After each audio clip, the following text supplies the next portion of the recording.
Oh, we can't do that. Thankfully, we were not gone live yet. Otherwise, we'd probably over royalties. Sunday night?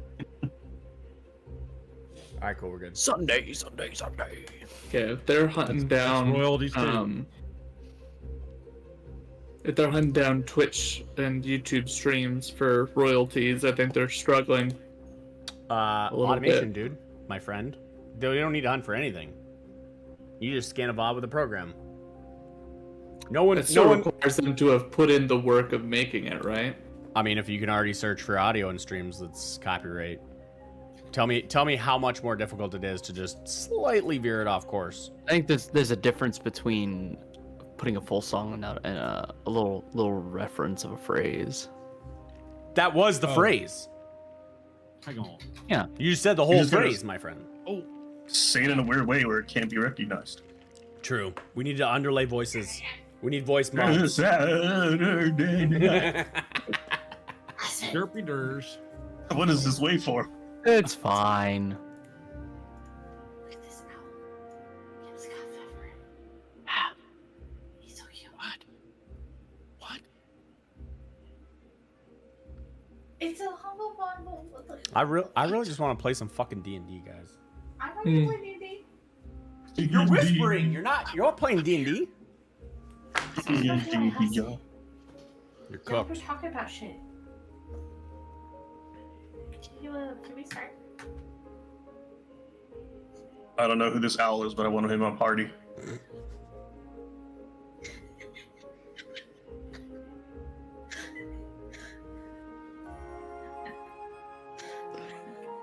I'll take you guys back to grade school. Raise your hands. Everybody be quiet. Yes, so yeah. No, I'm raising my hand so everyone is quiet. I'm the teacher, you know. Understood. Literally the only fucking person that was talking. Oh yeah, you. You were the only person who was talking to tell them to raise their hands. We're off to a great start. Yeah.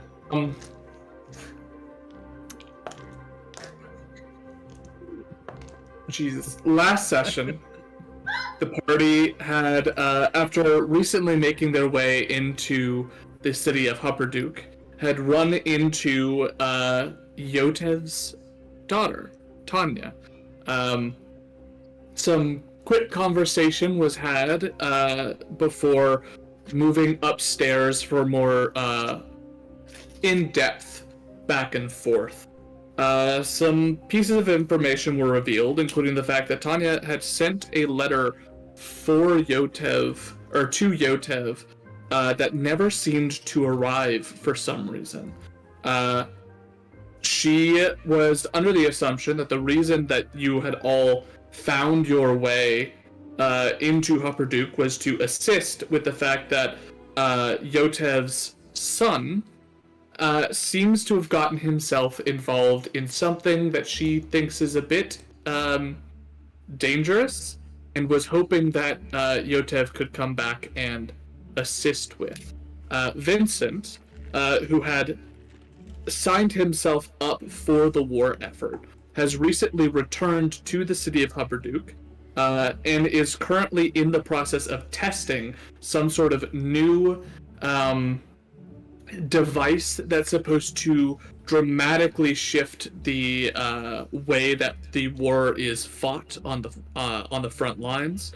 And whatever it is, it seems to have had a sudden recent breakthrough in the last couple of weeks. Fearing that this device may be not exactly the best in its construction, based off of the individuals that were said to be working on it. It was brought to Yotev's attention in hopes that he could potentially do some investigating. With the rest of the session,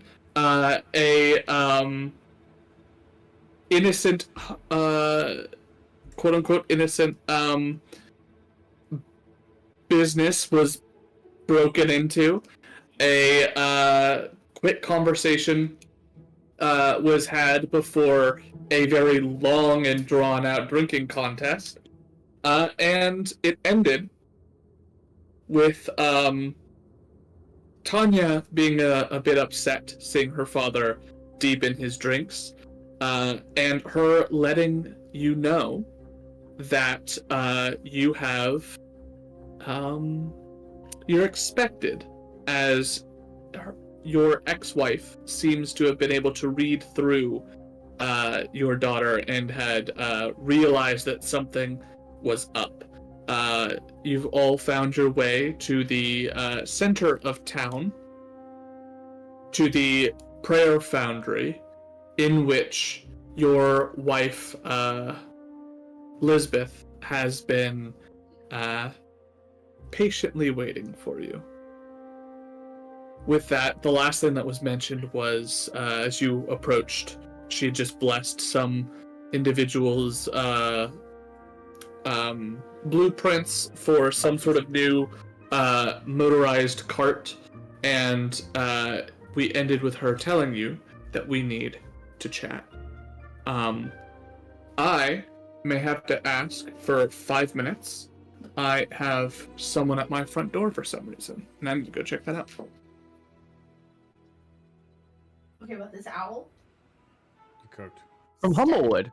No, the one Step posted. Look at- Oh. look at- look at this She was looking at Humblewood stuff because I sent her some of the new spells from the Humblewood set now that it's on. Ooh, nice. So I pulled it up to look at what it was, to be like, is this even something I could have? And then I found this little owl, and this owl is so cute. And then I posted it. Then Step found it in real life. Look at the little baby. Was there a long rest in the city? Yes. Yes, we did have a long rest.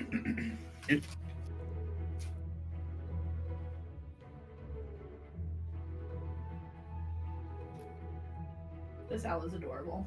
I would like this owl.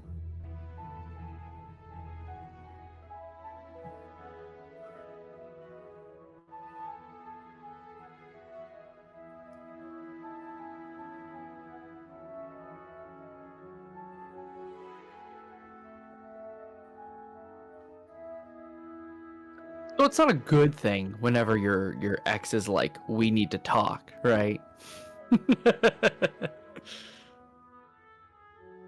What's the worst that could happen? Ask for a divorce? Too late. Been Wait, there, you- done that. Yeah, there you go. Easy, dude. There's nothing worse than that. See, we say that. We know damn well that there's gonna be something worse.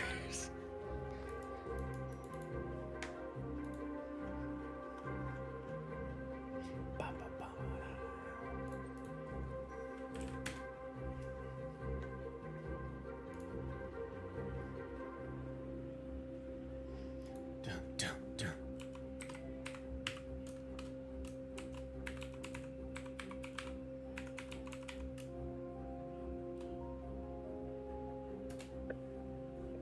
My dice friendly today.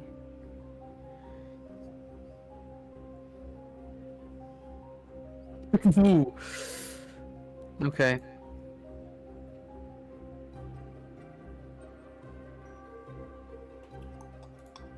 No fucking way.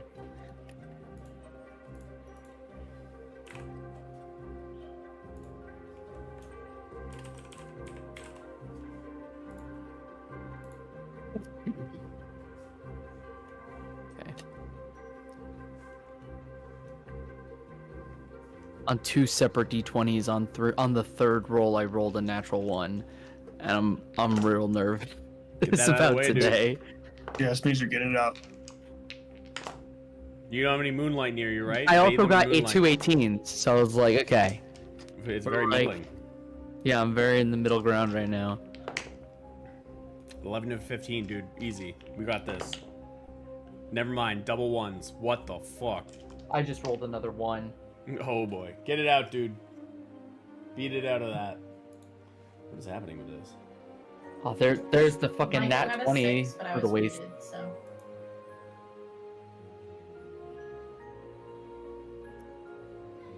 I almost picked up new dice yesterday. Yeah, yesterday.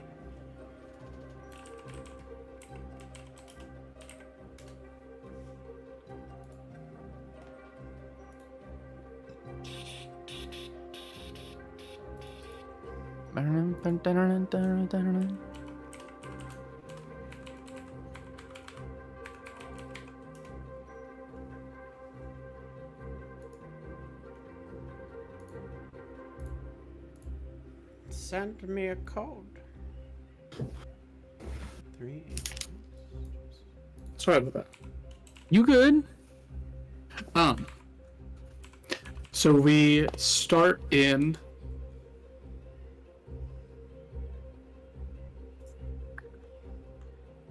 the prayer foundry, this central area that is dedicated to most of the gods within the recognized pantheon of the Dwendalian Empire.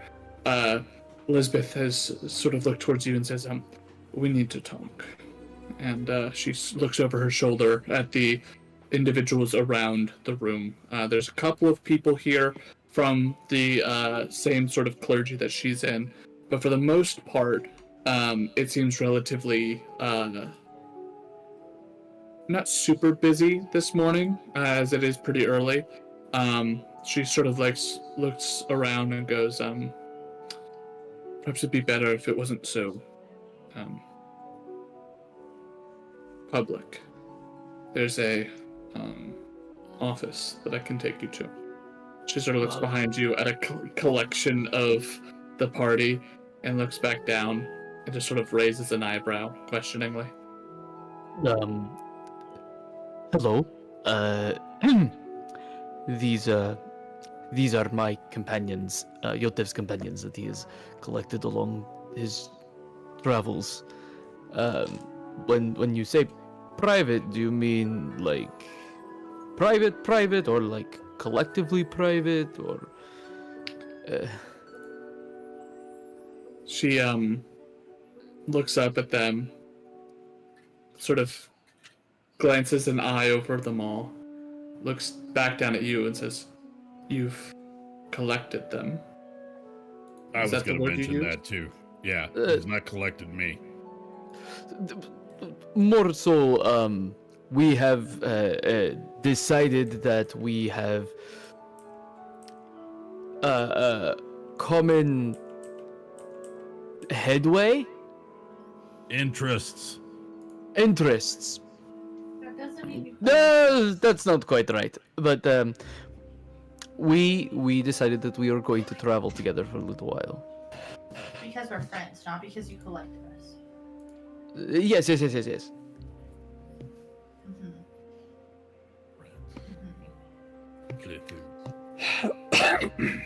Plithu.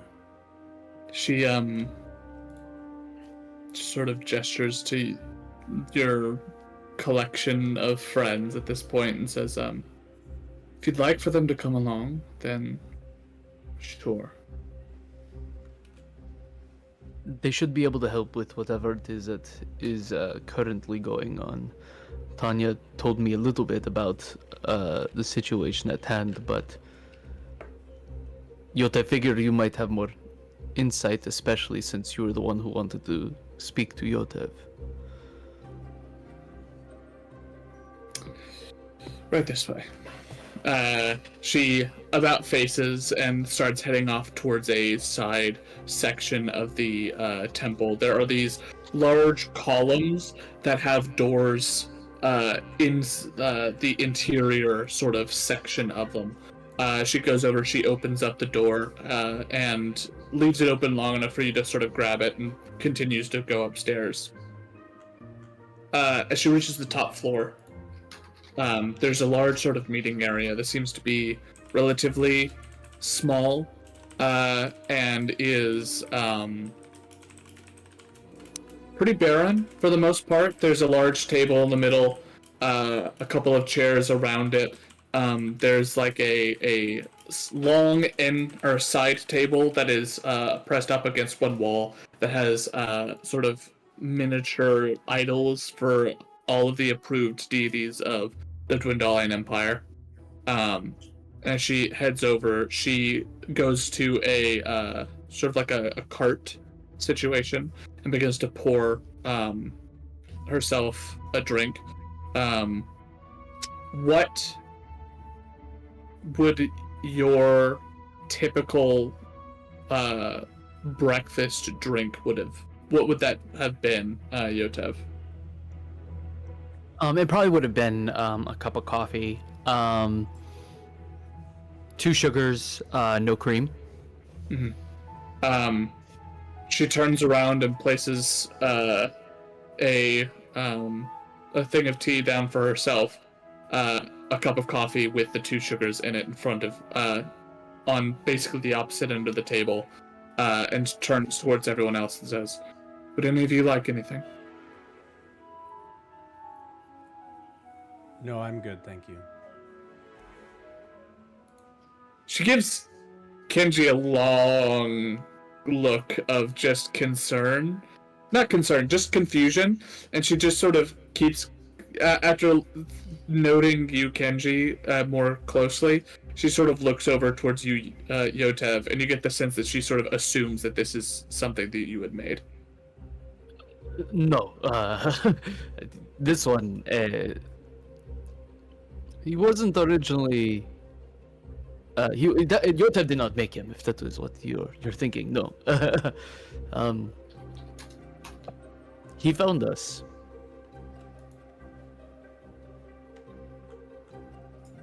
So many friends to find along the way. But thank you. Yotev takes the cup of coffee and takes an inhale of the aroma from the brew. Takes a sip, and like his muscles kind of relax a little bit, and tension lifts off. Says, "It's been a while since Yotev has had a cup of coffee that you've made. Thank you."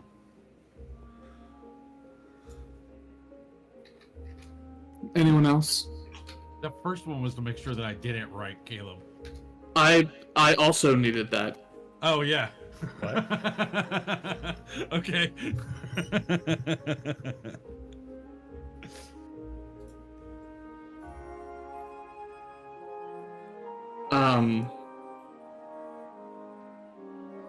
Seeing as the others haven't really piped up, she will just go and sit down and go, so, you're looking well. Trying. You look even better.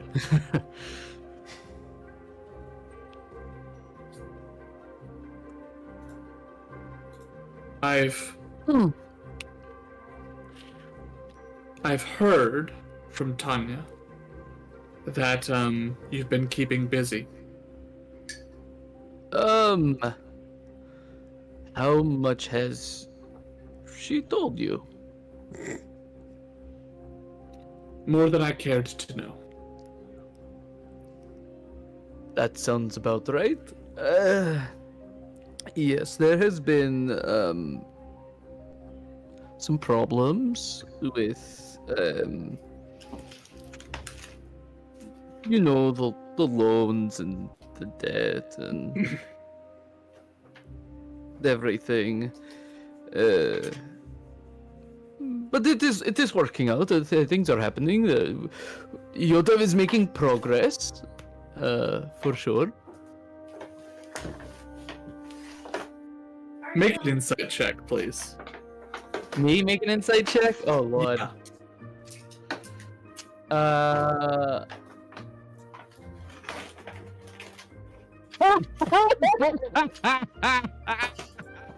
God, it's gonna be this kind of day today. You're doing great, buddy. You're doing Oh. great. This is That's the what's 4th up. natural one I've rolled today, by the way.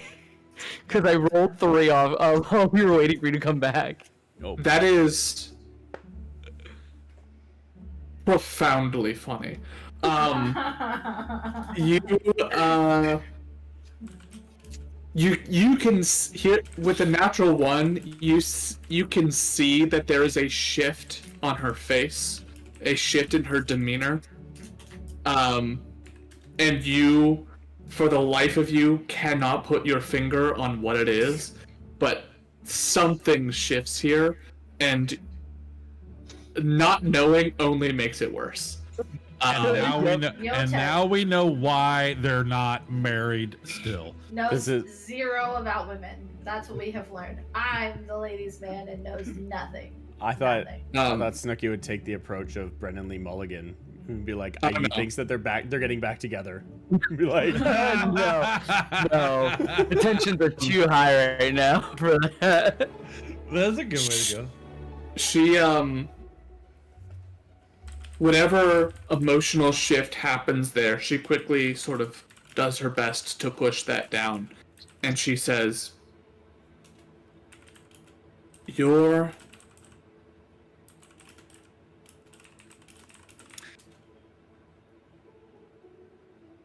return to the city is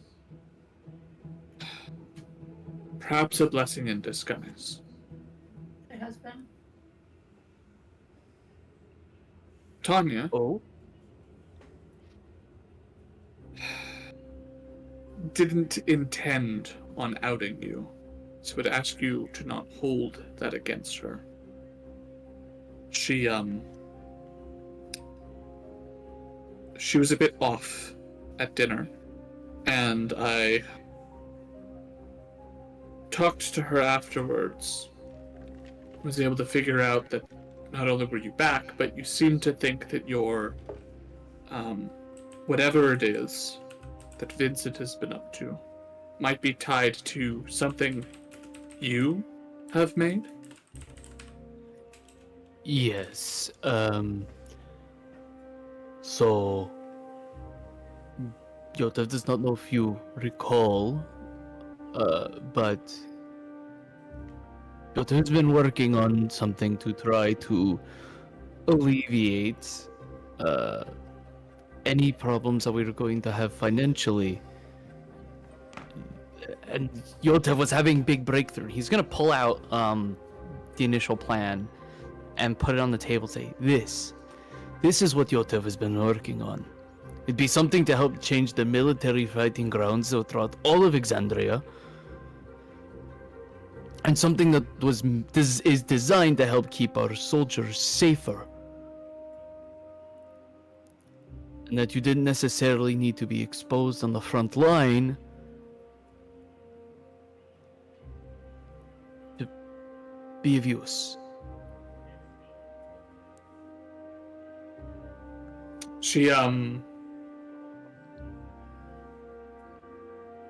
She has to take a deep breath before she looks down at what you've placed in front of her. And after she sort of takes that moment to steel herself, she looks down, and there is another change. This one does not require an insight check, because you see her go pale as she looks down at this. She goes, "This is what they have him testing."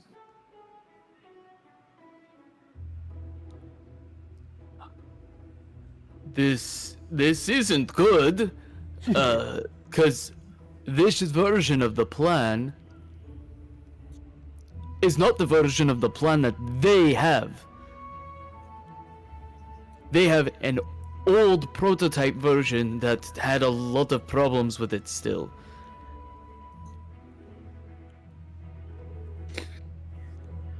At the very least, did you make enough money to make it worth it? It remains to be seen. It's I'm just gonna. not finished yet. But Yotev is gonna kind of like show like what he's wearing. He's like, Yotev is in testing phases, and trying to at least market it now.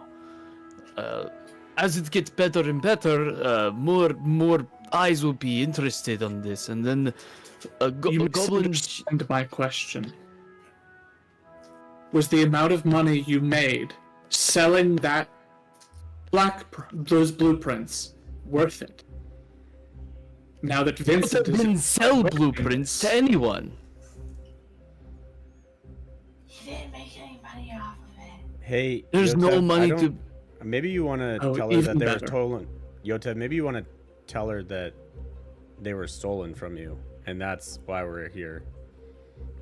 Because she seems to think that you're selling them. No. You know Yotev more than that to be able to sell blueprints that were not finished. Look, Yotev does not know what Tanya told you and what she left out. When Yotev was in Diastok just a few weeks ago, right? Yotev was kidnapped by members of the Ivory Claw. When Yotev woke up, all of his plans, everything that he had owned that had any value, was taken from him. Yotev nearly escaped with his life, going through the swords of Zadesh to where he then found reunited with, and he like gestures to everyone behind, everyone here.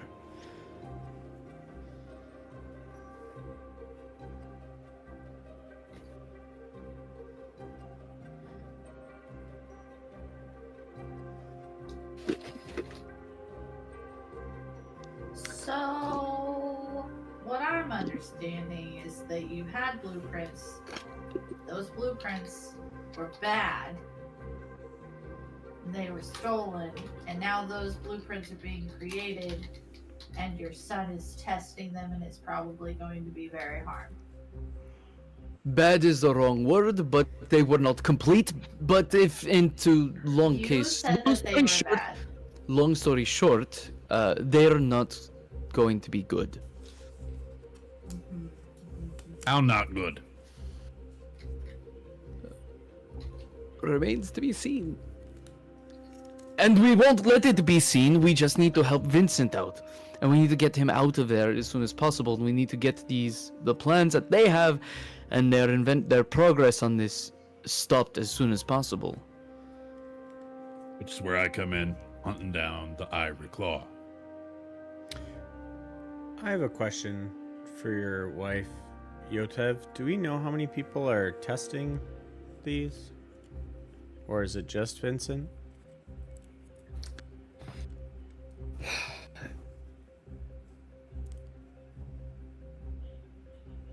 She takes a moment before responding and says, I'd appreciate if you would refer to me by Lisbeth and not Yotev's ex-wife. My apologies.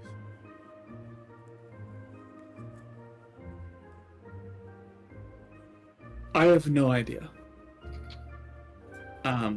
Vincent has shared very little about the testing and how it's done, what he's testing, and how he's doing testing.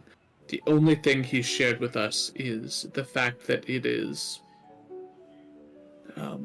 whether it is going well or not, based off of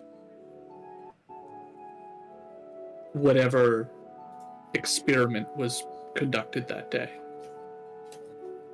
And I believe even that he should not be sharing with us, but he does so anyway.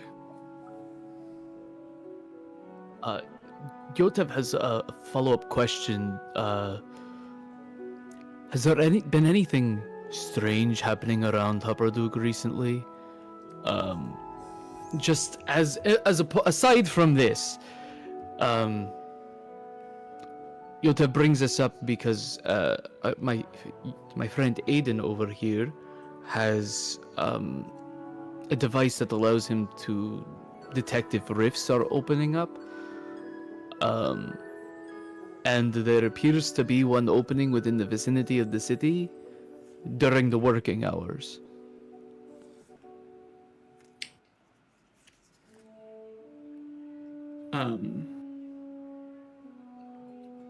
She sort of shifts a bit uncomfortably in her chair, but looks over towards you, Aiden, and goes, where... Do you know what kind of rift? Or where?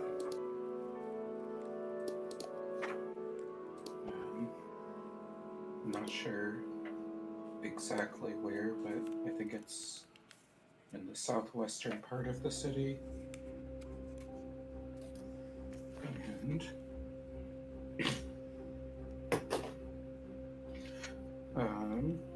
not certain about what type of rift it is either.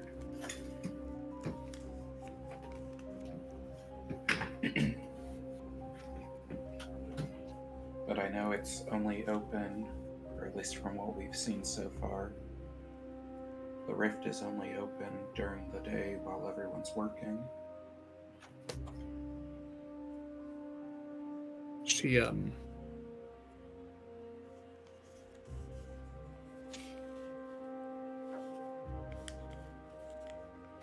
I haven't noticed anything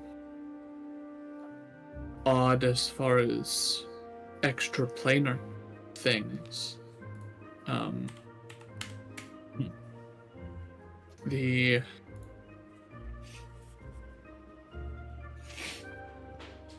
I don't know. No, I don't know. Inside check. Roll. Go ahead. Roll insight. Dirty 20.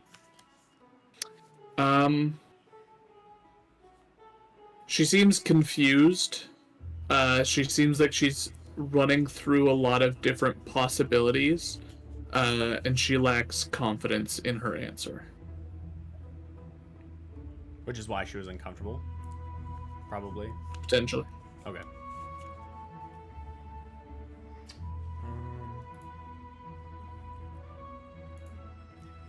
The reason why Yotev asks is because what the current model, and pointing to in reference to his own suit, of these prints was only able to be accomplished and powered on because of, and he opens up for the power core to show the prototype power core, because this turned on only after we came in and out of an extraplanar portal rift, whatever.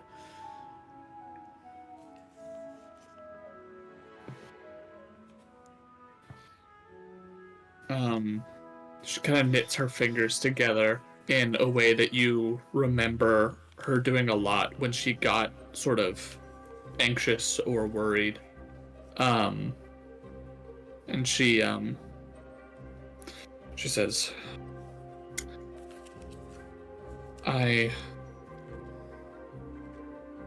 do your plans, your blueprints specify that is some sort of necessary requirement for powering? Yotev was searching for a power source for a few months. Nothing seemed to be substantial enough to be able to activate the prototype. So as of now, that is probably the only power source that is at least been accessible.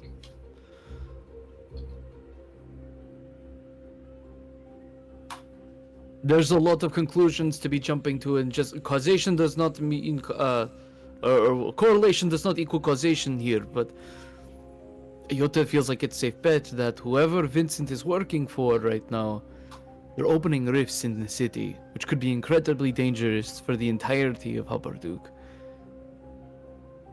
And they're using it to power these very much unfinished devices, which could have long-lasting effects that could be lethal to our son.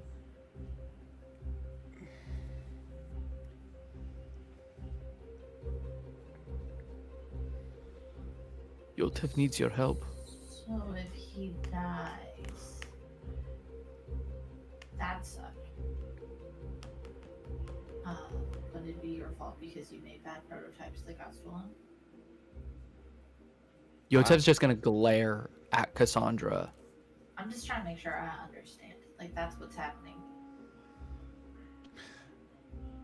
Can I? How are the new ones different? Like, are they better? Yeah, he constantly keeps Could on we improving just, it. like, give the new ones to them and be like, hey, stop doing these bad ones, here's the good ones? He doesn't know how it works because it didn't start working until after the rift. Yeah. He doesn't know what the power source is. That's the problem. Can I? He's got theories. Can I reach out to sparkling. An artificer theory. Yeah. It's all an artificer theory and a dream. That's all you really need. That's all we Can I- got. yeah. Can I reach out to Sparkling and ask him if he can investigate the power source of Yotez, if he can reach out and investigate and see if that's part of his power or if it's power or part of the rift that we came out of.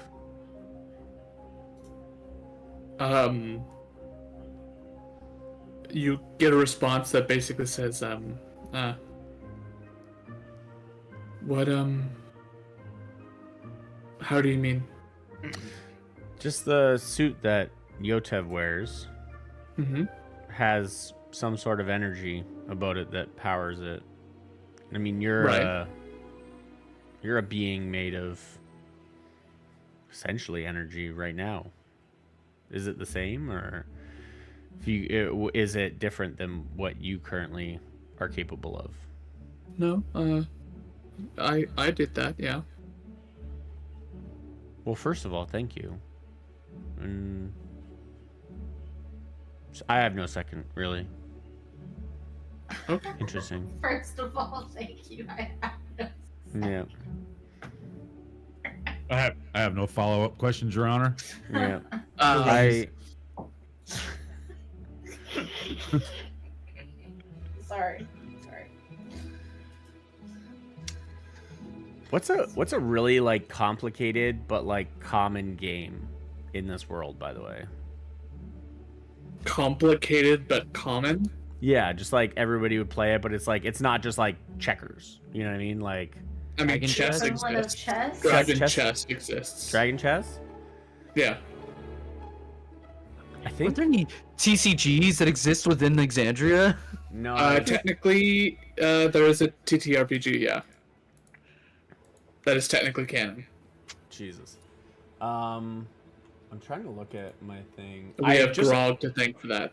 Actually, Kenji, you are proficient in Dragon chess. That's why I was looking just to make sure. So because I'm proficient with that, I just imagine from time to time that I try and keep. I've tried to teach Sparkling how to play Dragon chess mentally, and then we just have like a. It's like just, the two super smart kids in school that, like, when they pass each other, they like verbally make a move to one another, and they just remember it in their heads. Knight to c4. Yeah. Like we're just like while things are going on, and if Kenji happens to check out, then it's just like we're moving mentally in Dragon chess. For the fun of it, make a check with that. That'll be your proficiency plus intelligence. Okay. Oh fuck! I'm not very intelligent. This is bad. No, because you're a monk. Yeah. You don't need to be that smart. You need to be wise, bro. Okay. That's workable. Proficiency, which is 3 plus intelligence, 17. 17? Plus 5. Yeah. You win, but it is a incredibly close game, to the point where you basically get all the way to the end game, where you've got like one pawn, your king, and like a rook, and you have to like do the whole end game dance of trying not to get to a stalemate, and the Sparkling gets to a point where it can't win, gets a little frustrated, but then does this really obnoxious play style of like, I'm gonna force you to not be able to checkmate me, and it takes like a whole 20 minutes to actually get checkmate. But it will only get better at this. Yeah. An AI algorithm that's just Yeah. learning. You taught AI how to play, and now it's like, oh, interesting. Yeah. Let's learn this now. What was the IBM supercomputer? Is that what the Sparkly? Every yeah, so like I just like things like these I think are also actually this is only the first time. Never mind. I can do this later.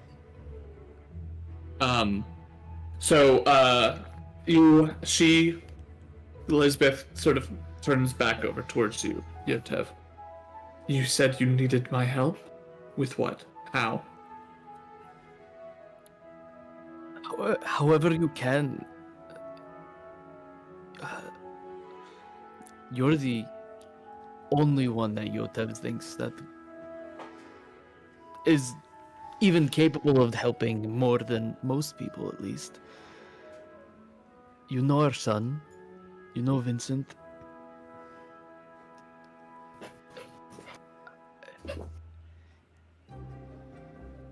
He needs to get out of this.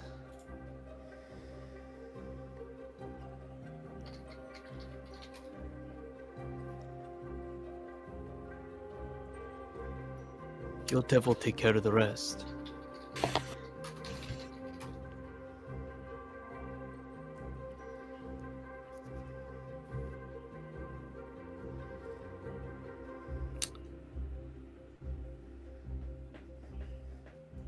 I don't know how I can help. There's not a easy way to fix what has been started. I don't know where they work. I don't know what you would even find if you were to get there. I don't know how you would even get in the first place. All I know is that Gil Carabend was working with them. I know Sparkle Spell has been providing components for them. I know that the person that he's been talking to this whole time is some Decaneth fellow, but I've never met him.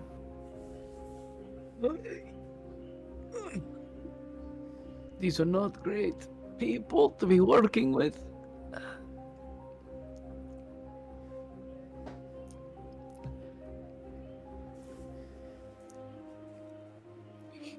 If Yotev can think of anything that would be helpful, can he come to you?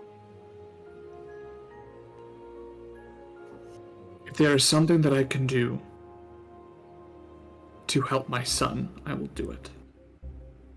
So he's never, you said he's shared things more than he should. Never once mentioned where. Even in passing. This is supposed to be the most secretive. It's supposed to be some sort of top secret experimenting and testing. He technically shouldn't have told his sister and I that he's doing anything or that he's participating in anything.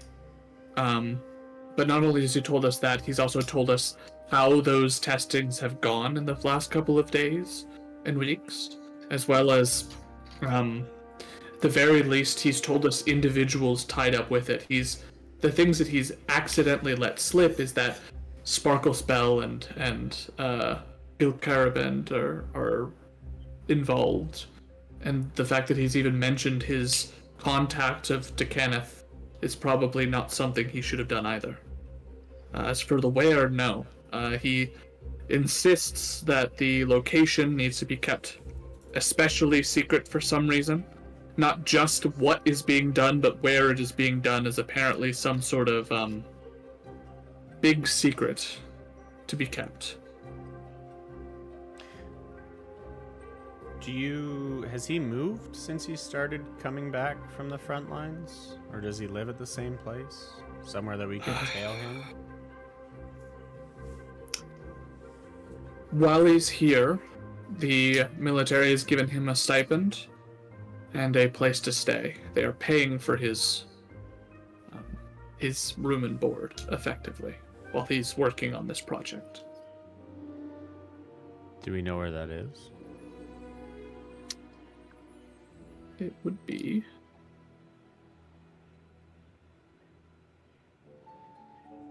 I'd be in the Ironside Barracks. I can be pretty sneaky when I need to be. If we need to figure out where this thing is, could help with that. So sneaky that you can get into the barracks? I mean, probably not without killing a few people, but She gets stiff and a little bit more white as well at that comment of just this group that you've collected, in your own words, Yotev. She seems to be getting less and less comfortable with them. And is sort of looking at you pointedly, but I'm assuming with a natural one, it's going to be difficult to understand exactly what that is. this is going perfect. I think when Kenji says, not without killing anyone or whatever exactly was that you had said, Yotev is going to turn to Kenji and say, our course of action here has to be incredibly covert. We are not to draw attention to ourselves for this. There are too many lives at stake. If we can get in without being spotted, it's great. But violence and death are not an option unless absolutely necessary.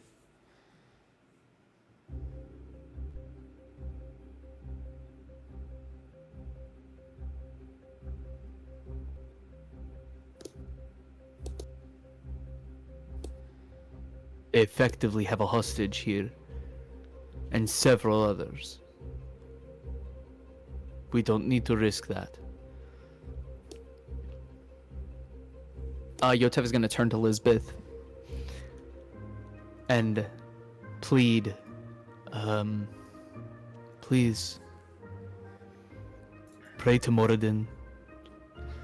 Make sure that he's at least safe. Yotev knows you are already doing so. But with hopefully Yotev's heart can help make that prayer stronger.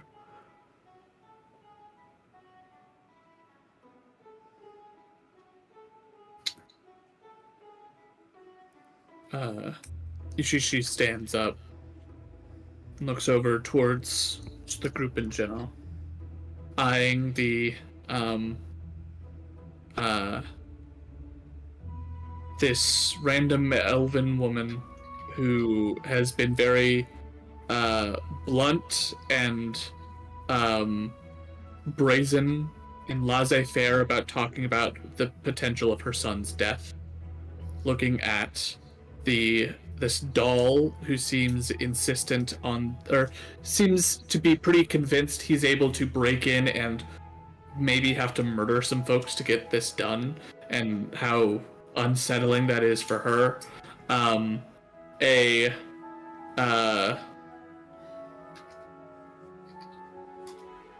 The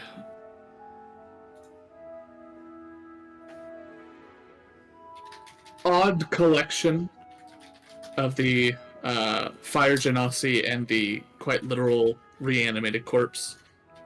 It's at this point that there's a crashing noise. As she looks over, there is along the table, one of the altars has been toppled over. She just sort of looks over at you, Varnex, as you're standing there. Right. I'm big.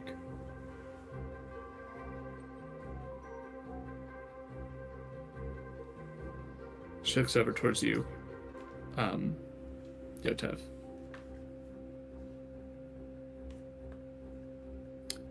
I don't know what you're planning. And I think it is better that I don't know. That I continue to not know. Just... if there's something that I can do, let me know. What is it you Otherwise- you want to know? Couldn't you just ask?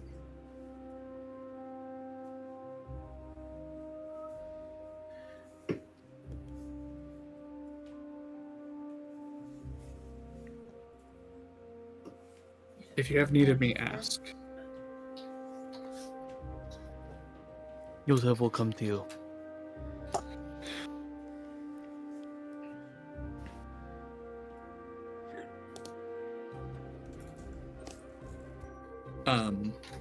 She takes a moment, sort of closes her eyes, gripping, one of her hands is down by her side, sort of slowly opening and squeezing. Opening, closing, squeeze, open, close, squeeze, over and over again. She just nods, finally, at your words and says,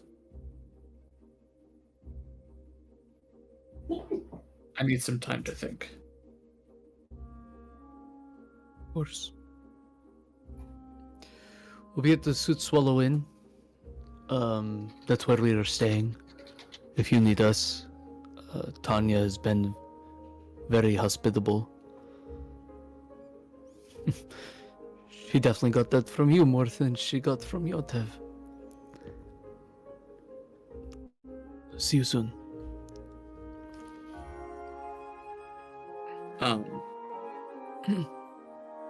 As you all begin to go, who's the last one out of the room?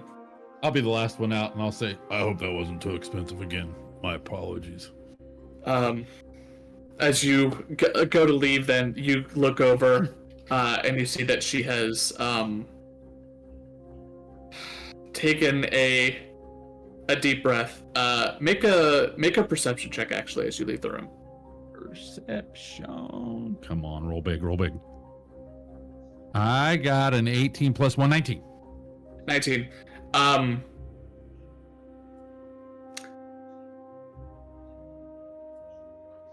As you go, the door closes behind you, and as you're just about to head down the stairs, you hear a muffled smashing sound come from inside the room. You got anger issues.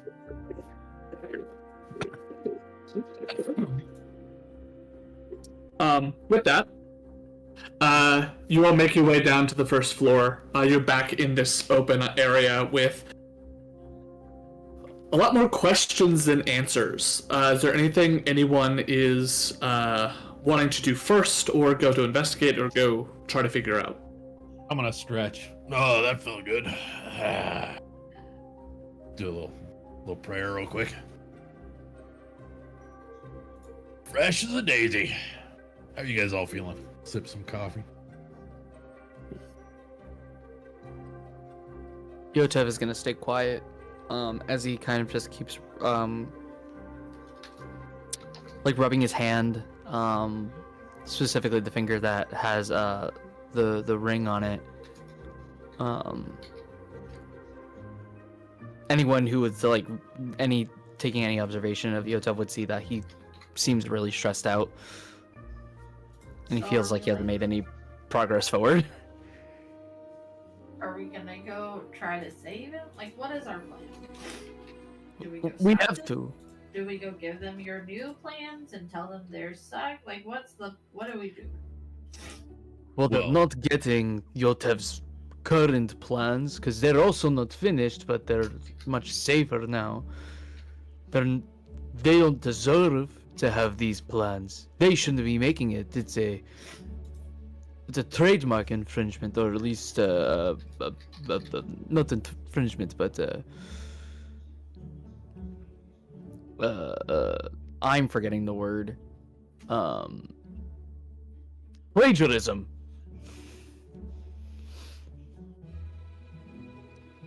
What?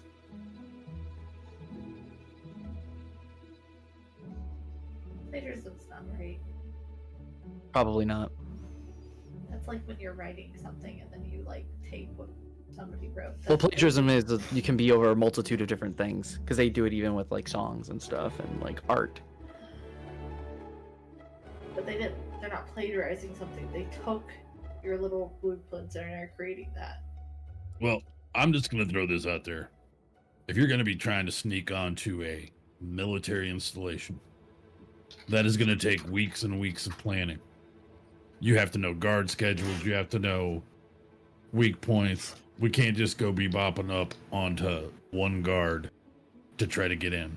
There's going to be roving patrols. And if it's that top secret, there's also going to be magical.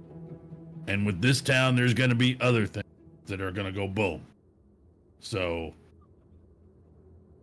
I'm just telling you, it's gonna be difficult to go that route. Don't you think Yotev knows that this is going to be difficult? You think Yotev is just planning on walking inside that base, wherever it is, and just saying, I'm getting my son out of here? No. He kind of goes back to being silent. He's just rubbing his temples, and just trying to think.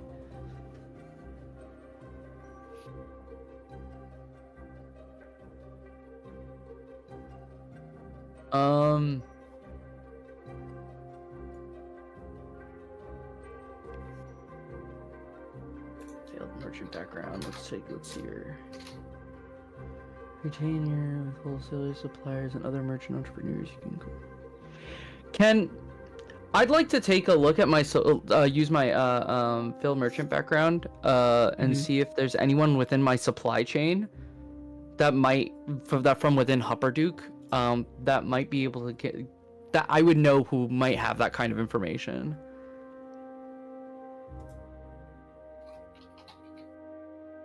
Yeah, can you post that? Yeah, I posted it in there.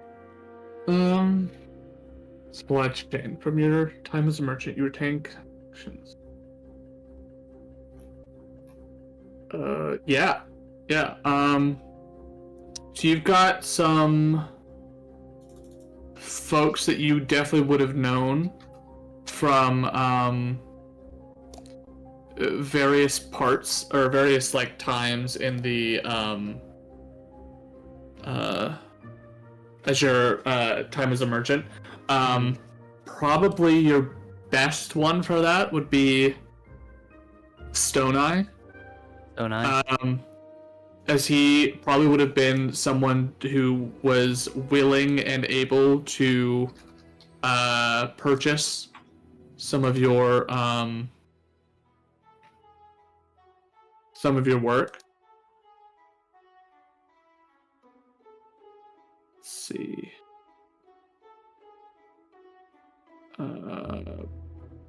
But let's get you a merchant as well.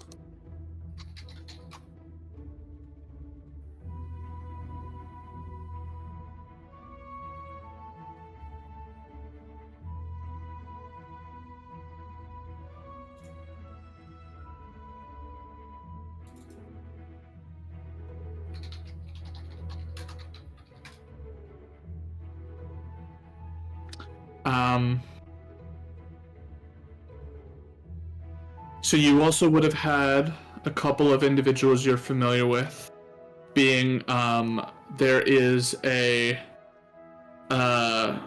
herbalist in the city. The shop is called Lay of the Land Herbalist, and that is land run by Zindasa. That would be part of your chain. She would get you a lot of alchemical ingredients, some stuff for like basic acids and things like that needed to either push through certain metallurgic reactions that you needed to do and stuff like that. There's also the Neverbend Smithy, which would have been the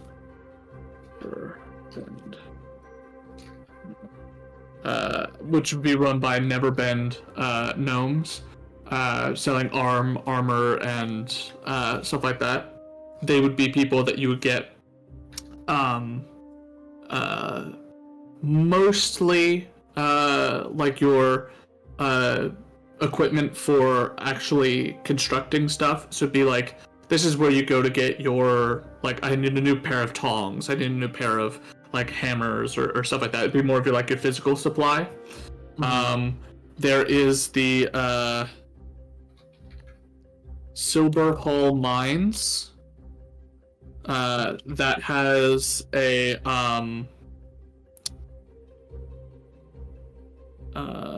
foreman, if I can find it.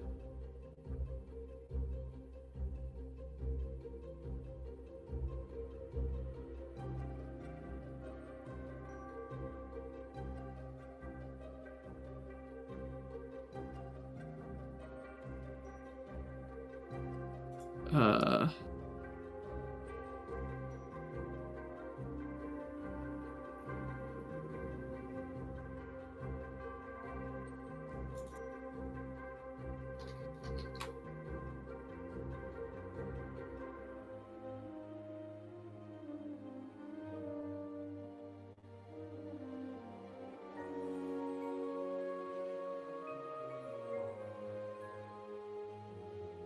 that would be run by a person by the name of Taffin Shutterstone. He would be basically like a foreman for the place that you would get like your raw ore and stuff from.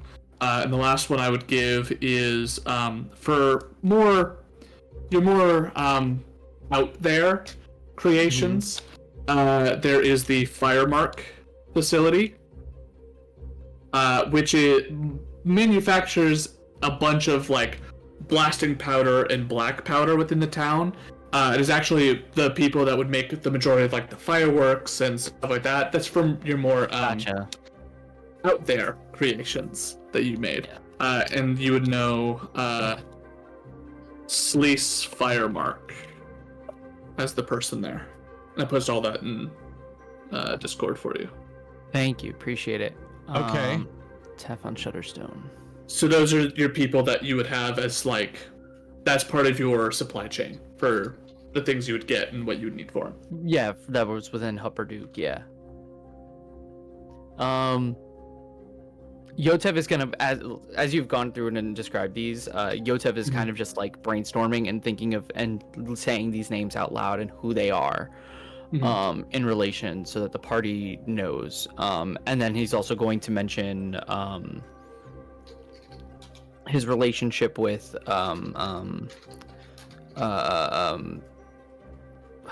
what is his name again? Stone Eye. That he's the dwarven foreman of the assembly yard where Yotev used to work. He's a good man, and someone who came to Yotev during his time as a merchant. And he's just kind of laying it out there. Does anyone think that they might have an idea of where they could get the most? Where they think that we might get the most information from?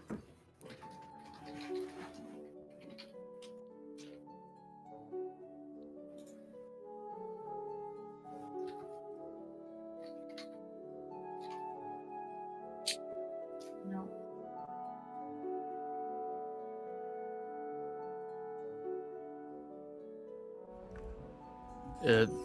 Never been smithy would be good to start. If they were getting any materials, bringing them in. The Never Been gnomes are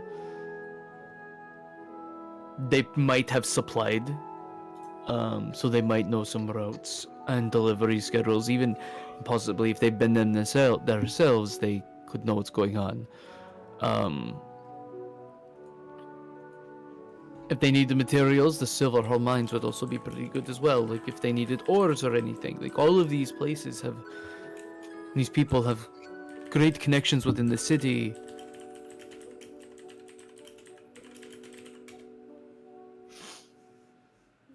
But Yotev does not know where to go first.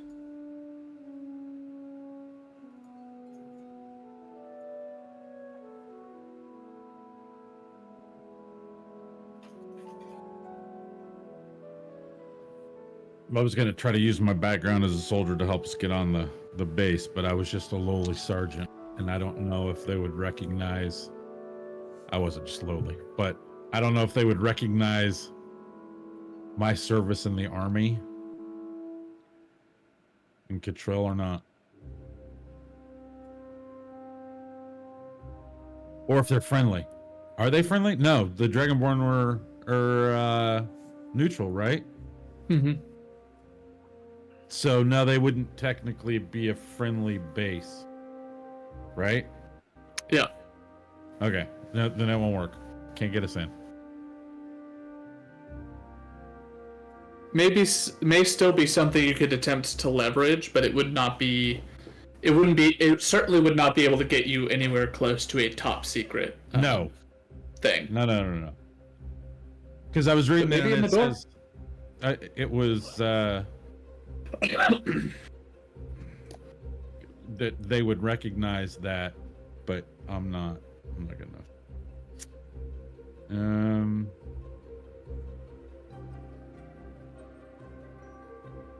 I can requisition borrow. I can borrow things, simple tools and mounts. I didn't realize that either.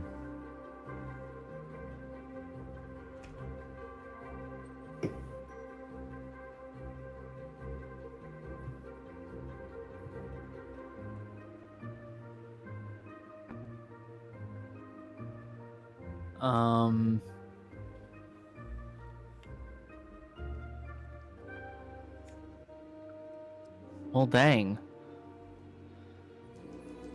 Well, let's go take a look. Let's see how bad it is to try to get in first. Okay. Or at least let's go to your son's house or barracks and see if it's in the open or if we can get to it. We need to talk to your son. Right. Right. We should probably go see him. And figure out if he volunteered or if he was chosen specifically. Yes. Because here's my thinking, is that your design, your son, something fails, happens to you, they know you've escaped. Right. It feels very convenient, for sure. And targeted. He's gonna take a deep breath, prattle off his nerves a little bit and say, maybe we should go and see him.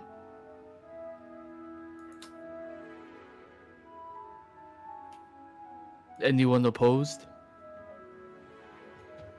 I'm down for more family reunions and drama. This has been great.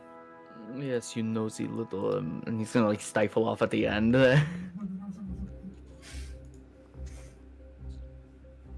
He's gonna need blood pressure medication at the end of this if he didn't already need it. Alright.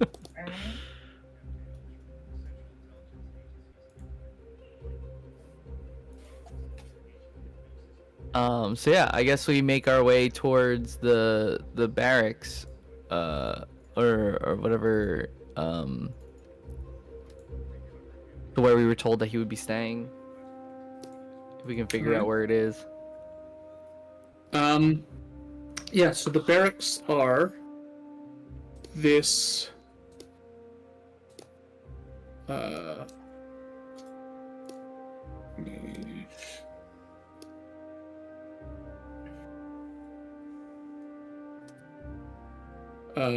large building here. This large blue one. It is a Amazing. absolutely massive complex which contains both government military officials, Hupperduke guards, as well as a lot of sort of the bureaucracy within the lower city is done here. So it's not necessarily a place that you cannot go, but it's very rare for civilians to show up and just sort of walk in, and it's typically like, oh, hey, I'm here to report a crime. I'm here to report that something of mine has been stolen, that sort of stuff. So they do have like a front entrance for those sorts of folks to go into, but this services as kind of like a guards, kind of like a police office, but mostly like a military barracks, military and guards barracks. So as you make your way up, there's a bunch of guards all walking around just in the general vicinity. Not like they're all sitting around patrolling like this is some heavily guarded and secured location, but more so that like there are people leaving to go out on their shift or coming back from their shift or outside eating breakfast, or, you know, they're training with one another in a courtyard. the sort of like the vibe that you get here. There's just a bunch of guards around just because this is where they are all coming and going from. Don't know how exactly that makes you feel as far as the confidence of walking in and trying to find your son, but he is he's at least been staying here somewhere, and that you're technically not prohibited from entering this area. So at the very least there's elements of like, okay, this won't be hard to do, but it will be sort of a everyone's going to be watching sort of situation. Yeah. It's still a protected kind of place. Yeah. All eyes on you. Yeah. Are there any like clerks or like secretary or like front office people to talk to? You want to go ahead and make your way around and head in there? Yotev is going to approach the front counter person and say, good morning. I was hoping that Yotev might be able to see and his son. It's been a while, and my name is Yotev Ironsnarf, father of Vincent Ironsnarf. Do you happen to know if he's around?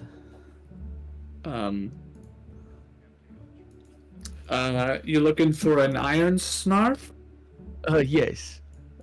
Pulls out a notebook and starts thumbing through it. Goes, yeah, I don't seem to have an Ironsnarf on record. Are you sure that he's working here? Yotev was told that he was here. Is there Vincent here?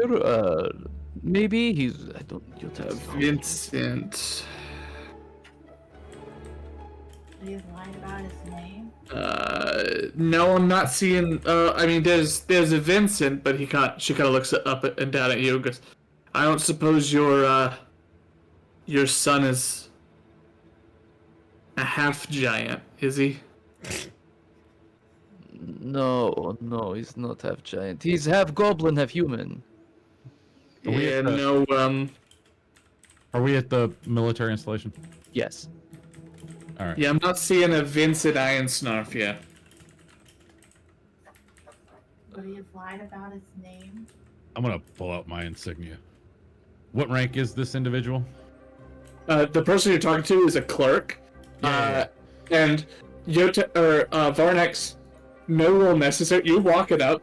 You are in the wrong section entirely. You are talking to like the front clerk of a police station, asking about the military guys. She's looking at a list of police officers, effectively like local Okay. guard, and going through like, yeah, I don't have an Ironsnarf here. I don't know how to help you. I'm gonna pull out my military.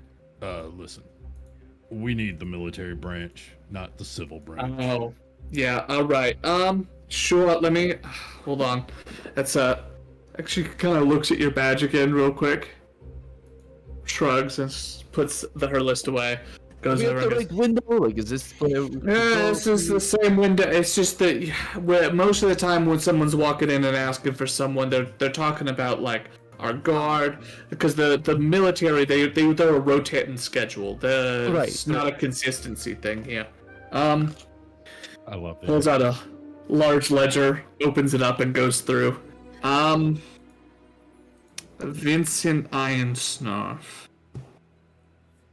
Yeah, there we go. All right, Ironsnarf, comma V. Ooh, Ironsnarf. Love it. are you what would you say your name was? Yotev. Jotev. Maybe you shouldn't say that. It's too late. He's You're I'm sorry, they've got like an approved list of visitors. I don't see a Yotev on here. The the drama continues. Yotev knows that we had falling out, but surely he wouldn't. There must be a mistake on there. I'm. Can I It's glance at the father. list of approved people while I'm standing there to see who's on it? Yeah, make a honestly make a perception check with advantage given your massive height compared to her. You just like barely have to lean over to be able to look down at what she's reading. Ooh, I got a 19 and a 17, but the 19 wins, and that's going to be a 20. Dirty 20. All right.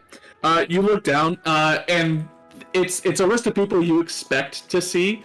The first two are Lisbeth and Tanya, and then there are two more underneath. There is a listing for a person named Sindin Gilkarabend. And then right below that is a Does it have any details about their race or anything? it does, just for the sake of making it simple, or making it like harder to lie about who you are. Right. Who's the second person? The Sindin Gilkarabend is a gnome. And then there is a Rexy Goldwander, who is also listed as a gnome. Oh. She goes, "Yeah, I'm sorry, you're not on the list. I don't think I can." Thank you for your time. Let's go. But wait, what if we Go on. like? Is someone able to like go get him or like send a like? Can we send a message? You can certainly leave a message, or if this is some kind of emergency, I guess I could call. But I could call. I could give you You a have call. a designated list of things that are listed off as emergency. Yota doesn't know the Bricoto protocol or anything. It's sort of like a case-by-case basis, hon. It's not like a list of family. approved. Yeah, death in the family. Your house is being family. burned down. You know, help! I've been stabbed. You're the only one that I know that can help me. It's a sort of a case-by-case basis. Do you want me to stab you? That would create an emergency. No. It's As you fine. say this, there's like a bunch of guards like walking past, and I'll just sort of stop and turn, like right, staring at the Yota's situation gonna now. grab Cassandra and drag her over to down a little bit and just be like, "You can't make scenes like that here. You're going to get all of us killed, okay?" No, Yotev knows that Yotev has acted out in the dash and Yotev is sorry, but you cannot act out here. This is a lot more dangerous than acting out in a ritzy hotel. And he's gonna push her off a little bit. I'm just gonna giggle. Now, Mr. Iron Snuff, did you want to leave a message or not? Yes, absolutely. Vincent, this is your father. Mm-hmm. He is in town. And he would like to see you, to speak. And is happy to see that you're back home. Barnex is just going to look down at Yotev. Happy to see that you're back home. All right. Message is there. Next time he comes by to pick up his mail, I'll be sure to pass this along. Thank you so much for your help today.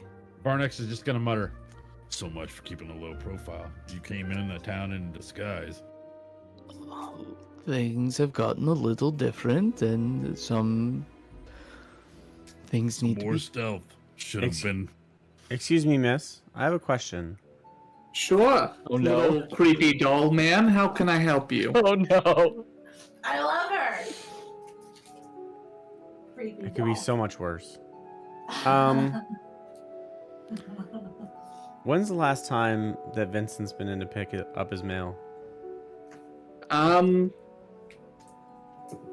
She sort of thinks for a moment and goes, I'm not quite sure. Most folks come in and stop by on the way in anyway, when they're back from whatever work they do. Sort of stop by, get the letters and such. I'd imagine then, but I don't know this Vincent kid off the top of my head. Just curious if it's been some time. I appreciate it. Of course. Now, if there's anything else I can help you with, I'd be happy to do so. Otherwise, she sort of gestures behind you. There does seem to be a bit of a line growing here. You see there's like a older, like gnomish couple behind you. Behind them is a dwarf teen that's like tapping his foot impatiently. And then there's a mom with like a gnomish mom with a very young kid like over her shoulder, like bouncing it while it's like quietly mewling and kind of crying a little bit. I'll just glare. The kid bursts into tears and starts crying loudly. Yes. Yeah, where are my traits and the things? How does this work? Where's magical inquiry? Yotev is gonna take a little like he's gonna find like a little bit of something that he could turn into a magical tinker into a makeshift rattle. Just to hand off to the baby to help it stop crying. Okay. You like dig into your bag a little bit and pull out what looks to be like honestly it's basically like taking two serving spoons. We could have handed candy. You take 2 serving spoons and a blowtorch, and it's at this point all the guards that have sort of looked over are like getting very concerned as you start like. Don't worry, this is just going to help you a little bit. You take the 2 serving spoons, you bend them so that they connect together, fill them with BB pellets, and fuse them together, and then twist the handles together into this little makeshift rattle. And you start like. After like this weird moment of like taking out these 2 spoons, a bunch of like bullets or BB pellets, and a massive blowtorch, and there's a bunch of sparks flying while you're working. They are like very concerned of what the fuck you're doing, and then you pull out this rattle at the end, and all of them sort of go from this tense like, oh, fuck. I'm the problem. There's a baby that was crying. Yota's parental instincts kicked in. Make a persuasion check as you try to convince the kid to not be upset anymore with the rattle. Sure. Persuasion. 18. Hey! Didn't fail.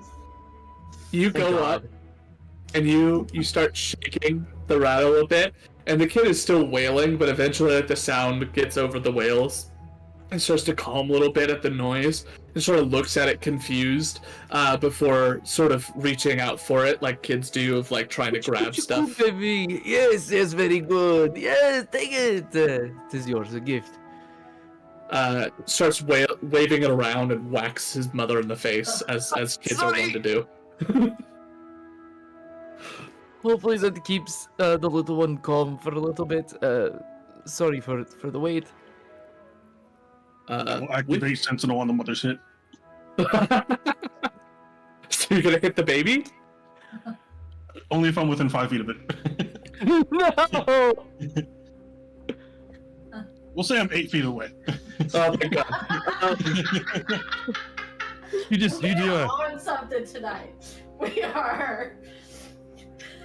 You get all killed. I'm just gonna try to intensify the smoldering armor more and just keep going. I'm gonna Hey, just you! throw that No, big get, intimidation no, out shoot! We're leaving now. As you all get shooed out by Yotev, there. That was my intimidation check. oh fuck. As you leave, Yotev pushing everyone out the door, you hear the wailing of a child once more as you all get out back into the streets of Hubberduke. One traumatized baby later, you have all left. A note has been left for your son. You're not sure when he will pick it up. But you did get a little bit of information based off of the list of people that were approved to go and visit him. What was that? Then a second name, Varnax, that you saw? Rexy Gold Wander, who is a gnome. So,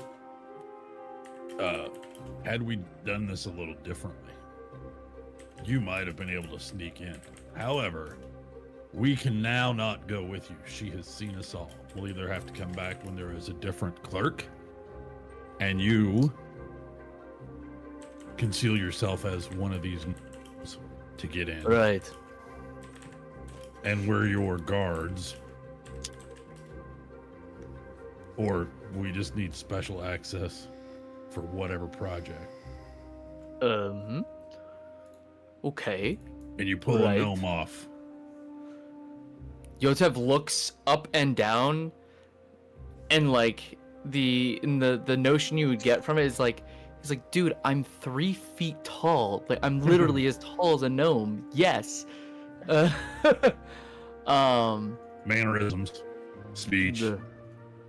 Yotev's worked with gnomes his entire life. What was the race of the clerk at the? She was also a gnome. You know, She also they had all talk like this, he was right? in You know, mass. we got lots of gnomes over here. And Upper Duke. It's a part of the west side. Stupid. Yeah. Absolutely fucking nutty. Anyway, let us Actually, can I? Does the name, the second name, the first name, the Roxy Glimmer? Rexy Gold Wander Rexy is the Gold second Wander. name. Syndrin, and I spelled this wrong because you said it and I didn't hear it the second time. But I've got Cabron. Yeah. Sinden? Sinden Gil Caliban. Gil Cal- Cara Bend. Bend. Gil. Copy and paste it. Yes. There. I know who that is. Sinden Kilcarabend. Do I recognize the second name or the Nope. Not at all. Not at all. Oh, I totally spelled it wrong. Who the fuck is she? By the way, what you all heard smash in the temple back there was the idol of Behemoth. I just thought you should know. That's what you saw crash to the ground. I accidentally knocked it off the table. I don't know what happened there. Accidentally. Okay. Sorry, I'm big. Yeah, sorry, I'm big. That's what he said? Oh. Well, Yotev does know of the Cinden Man. Cinderman. Yes, Sinden Gilcarabend. Not.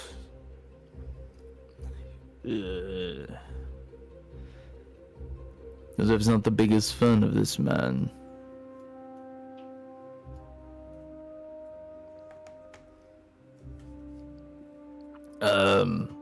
What time? It's still like early morning, right? Yeah. Yeah. Be like 9:30.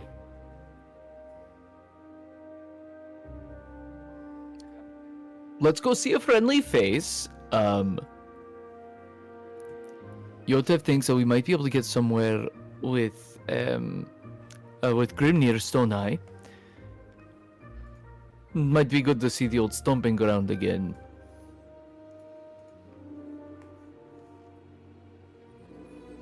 All right. So you guys start making your way. Making your way.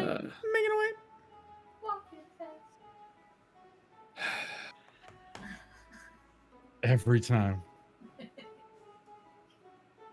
be fair, I did not do that the last time that he did that. Still, every time I hear it in my head. You're Every not time. wrong. You're not This This is is the only real- appropriate because we're in Exandria. It's so good. An ode to making your way. Oh, staying alive, staying alive. We're not gonna. You're gonna kill us with your gravity. You make your way to the assembly yard, and you do see a lot of familiarity here. It is the same feel. It's the same sort of atmosphere that you're used to. A lot of hard-working individuals carrying pieces of ore and scrap metal as they begin to weld and create things from what is effectively the upper tiers trash. A lot of what the assembly yard has is it's a collection of the scraps and trash of the upper city and the higher end artificers that has made its way down Hupperduke and down to the foothills of the mountain. And as a result, it is effectively not just one man's trash, but every man's trash as it makes its way down. So you find nothing but the barest of bones. And Yotev, this is where, as you walk through, you see your own quite humble beginnings of having to cobble together your first bits of invention from literal garbage. As you're walking through, you're seeing a lot of the same smelters, a lot of the same tinkerers around. There's some familiar faces, some of them much older, some of them a lot more scarred up than before. Life down here was rough, but as any self-respecting inventor, they are proud of the things that they create here nonetheless. It is a necessity is the mother of invention, and scarcity is its as necessity is the mother of invention, scarcity is the mother of creativity. The fact that they have very little to work with has caused them to be forced to be the most creative as possible with what they have. There are individuals who do not have the bits and parts to create a full working pistol like the one that you now wear on your hip. So a lot of them carry these sort of weird blunderbuss-esque weapons on their sides that work more like shoving in a bunch of scrap metal and rusted and bent nails into a compartment that just blasts forth using either compressed air or some other function to shoot out bits of scrap metal at people who may be threatening them. It is quite literally something where because of scarcity, they've had to come up with the most insane methods of protecting themselves. As you walk through, what is one of the first things that you remember Yotev creating here? Yotev, I think, would remember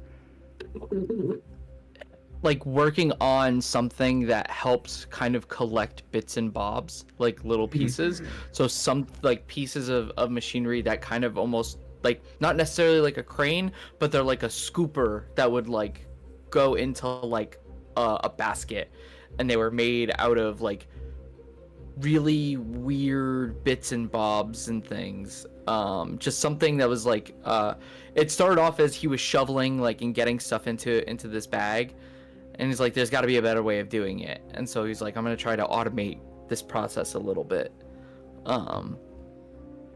Yeah, you one of the things that you remember is as you were constructing, you had this sort of large cylindrical tube, almost like you just took a barrel or drum, oil drum, and attached it to your back using straps.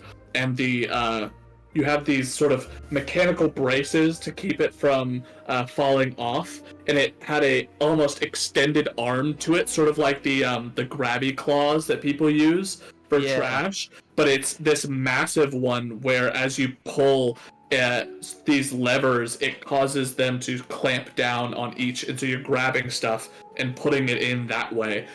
This weird invention of just necessity, and eventually you worked it to where you could turn your wrist and it would turn the device as well, so that you wouldn't have to like get all the way up and release. You could turn your wrist and then pull up to release, so that it all fit a lot more naturally.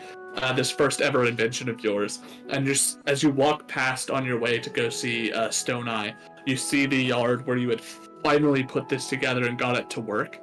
And this section that you would clear over and over again is now full of trash, as this almost weird reminder of where you've been, as now this section is overrun with trash as a result of your absence.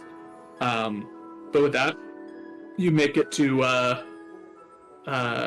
Grimnir's sort of workshop forge makeshift area here, maybe a block or two down from where you used to be working. As you make it to that exterior, we will go ahead and take our break, and we will get back with your with the conversation once we get back. Ooh.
Mute.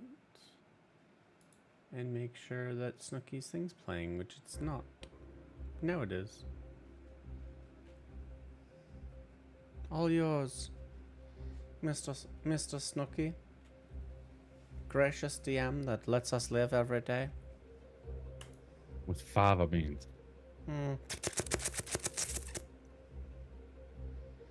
He likes none of it. A meteor hits and kills Kenji. Silence of the Lambs, great movie. That is a very specific meteor that landed right there. I just got an error message. Are you messing with it? He's frozen. DM buffering.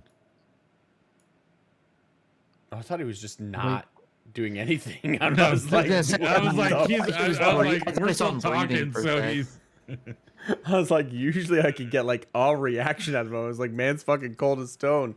Tough obvious. Like, tough I'm audience really in not here. funny today. Yeah, wow, really having a fucking tough time, man. It's that AT&T outage. Everybody feels like it's AT&T. No, it was all of them. Hey, he's back. Hey, DM. not Welcome buffer. back. Hello. Double Hello. check everything's still up. I got an error message on the Foundry, but I think it's okay. Okay. All right. You make your way to the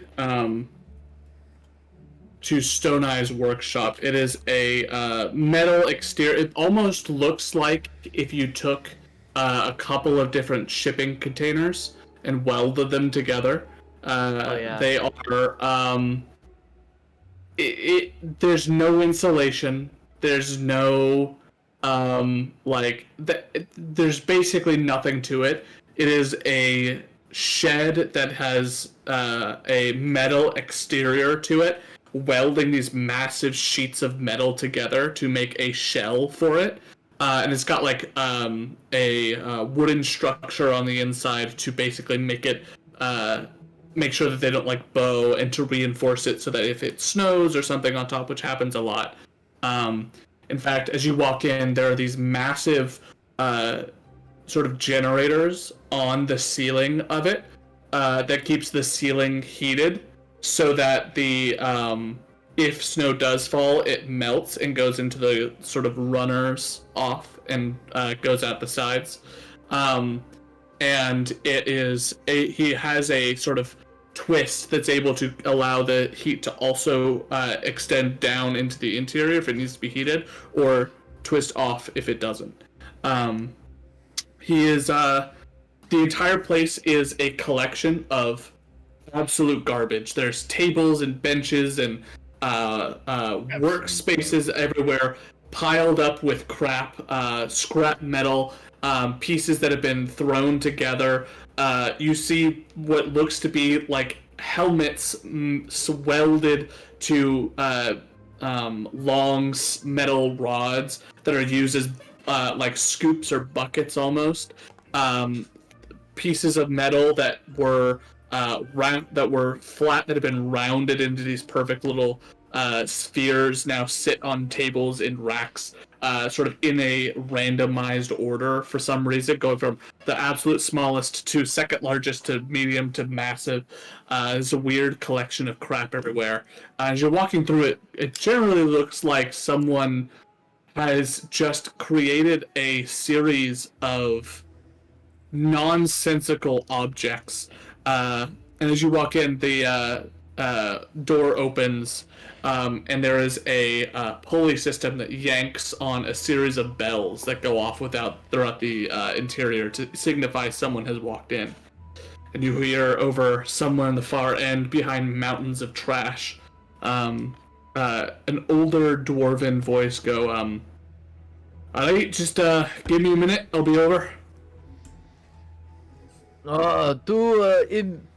Wrapped in your work to say hi to an old friend now, eh? There is a loud clattering of metal, and from around a corner, just covered in soot, a long black hair, with series of grays going in it, but the grays are widely covered by this thick layer of just soot that's in his hair. He has a perfectly clean patch around his eyes where the goggles are, and you can see where the straps of his goggles are as well, as he's pulled them up over. Thick beard that ends right about here. Perfectly like manicured and shaped as well.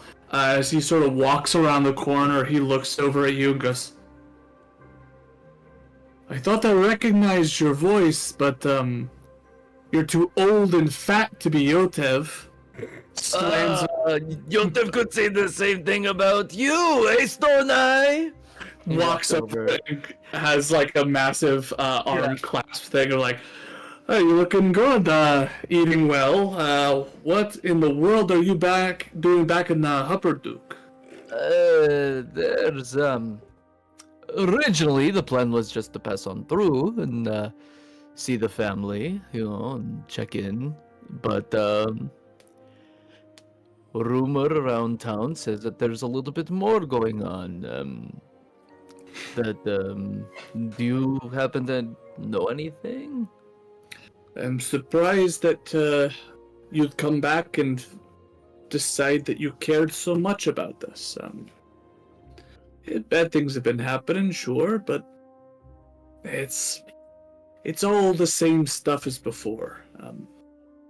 More and more of the lower city's been bought out by Mr. Cole. There's No. a lot of spaces that are gone now. Some of our folks have been bought out, which, you do what's best for yourself. If someone's willing to buy your work, is willing to buy your skills, then, who am I to say that you shouldn't take that? But, some other folks have been run out recently.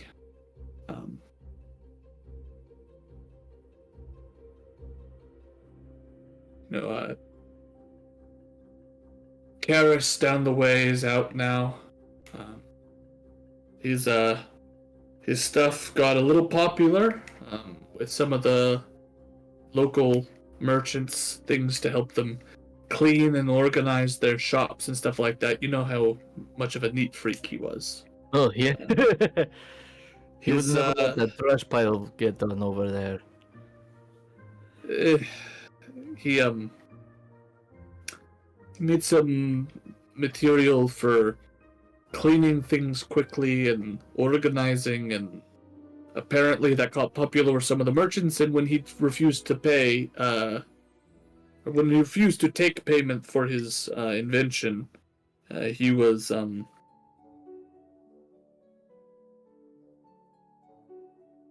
we don't know what happened to him, but I haven't seen him for some months. He disappeared. Yes. Besides Karis, there's been the twins down on the end of the block. One of them is now making a lot of money. The other one's been run out of the city. To be honest, for the life of me, I don't know which one's which.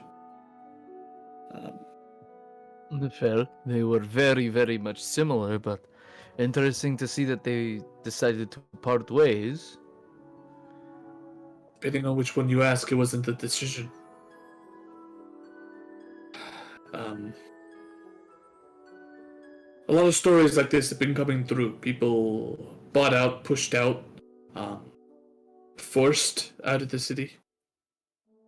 It's been a rough go of things, but you have your own things to worry about. I don't think you should be coming down here trying to fix our problems when you still have, unless you've managed to overcome a severe amount of coin. Sort of gives you a once-over, looking at your stuff, appraising it with his as he's going over. So, yes, this is but work in progress that Yotev is adapting with. Was able to pick up a piece of half plate from Zadash and be able to tinker it a little bit. You know, once inventing, you can't stop. Good of you to give Zadash some charity. Their work over there is shoddy at best, but you've turned it into something usable. Of course. Would you expect? Honestly, I'd expect it to break. You be out a couple thousand gold. I need to take out another. Hey.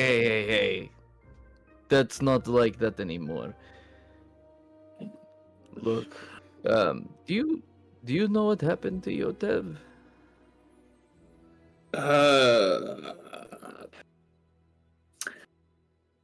I know what Lisbeth had told me.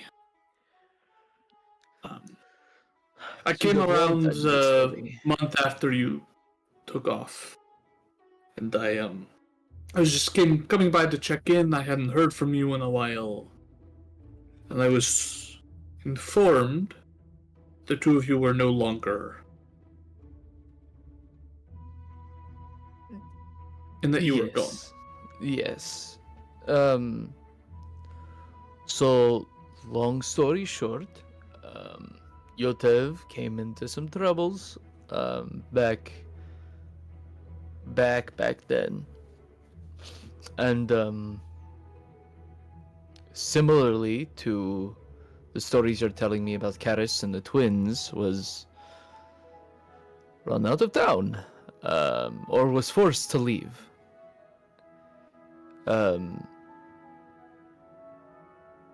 That's why it's a little strange even now to be back. But Yotev grew concerned. Do you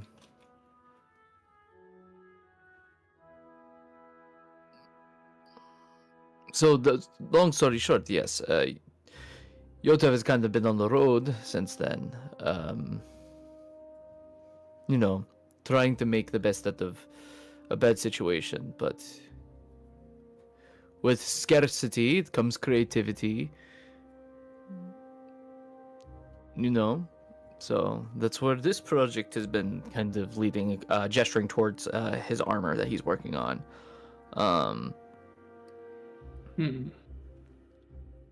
But Yotev is back in town originally for passing through. But there's been some stirrings going on regarding my son. With the military and them working on new types of machinery. You wouldn't happen to know anything about that, would you?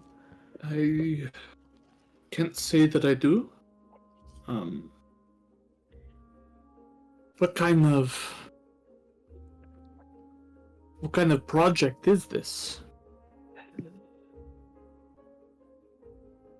Yotev can trust you to keep a secret, right? You would question after so many years. Breaks my heart. Apologies, friend. Apologies. Yotev's gonna. There's nobody else here, right? It's just us and like the party. No one casually shops here. If someone wants something, they will come down and ask for him to make it. Otherwise, it's barren. So no one's around. Cool. Yotev's gonna pull out his plans and lay them out. And say this. This is the newest project that Yotev has been working on. And an earlier design of this, which is a little bit more dangerous, fallen apart,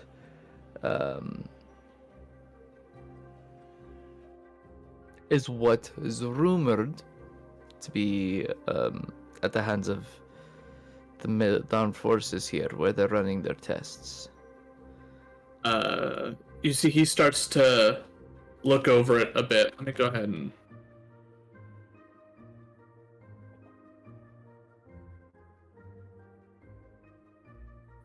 he looks over and he looks pretty confused by some of the things that you put out here. Like he doesn't quite understand some of the mechanics of it and what you're trying to do with it. Because I see you have outdone yourself a little bit. But you said it was an earlier version of this. What kind of machine are they having him test? Looks like some kind of armor, but I'm seeing only rudimentary basic things attached to this. There doesn't seem to be a lot of danger. Well, in the grand scheme of it, it is being powered by, and he shows the prototype core on his armor. It says, this device is to enhance the caliber of the suit. The biggest draw of this is that it is to do size calibration and configuration. Imagine being able to go from being Yotev size to being as tall as a building or larger. Eventually, the plan is to get there.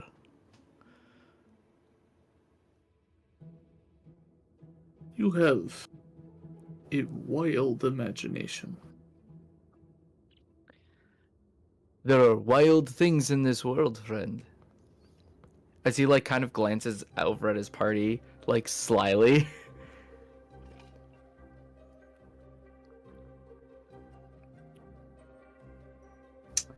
And you're afraid that this device that they're having him test is, because it's based off of an earlier work, is going to be dangerous in some way? Yes, that is the fear. You know how some earlier works kind of have their malfunctions. Combust. Yes, without saying Yes. that, yes. We are amongst sort of looks over at your group. I guess we are familiar with this work. We do not need to beat around any bushes. Yes, you're right.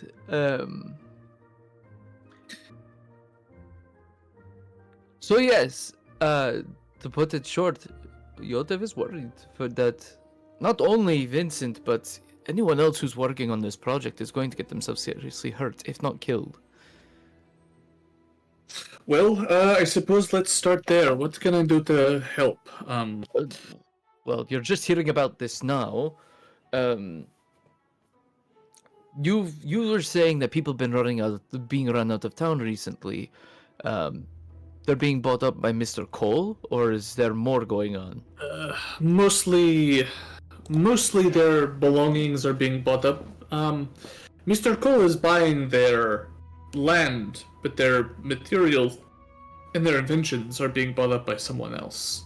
I don't know who, but some a rich, pompous benefactor from out of town has been buying up people's works and sprucing them up a little bit, and the object used to clean and all of that was made. That's been mass produced now. It's How's actually, the hold on. quality? Not too great. He walks off down the end of one of his lines and actually pulls it out. And you see it as a small, rounded, domed top to it. And he has these long, almost crab-like legs to it. And he places it down, and he sort of how do I forgot how this works. Twist the top of it, and it seems to almost hum to life. There you go. Sets it down, and it starts to almost skitter about. And as it does, these small brushes pop out of the bottom of it and whir in opposite directions and begin to like clean up small spaces.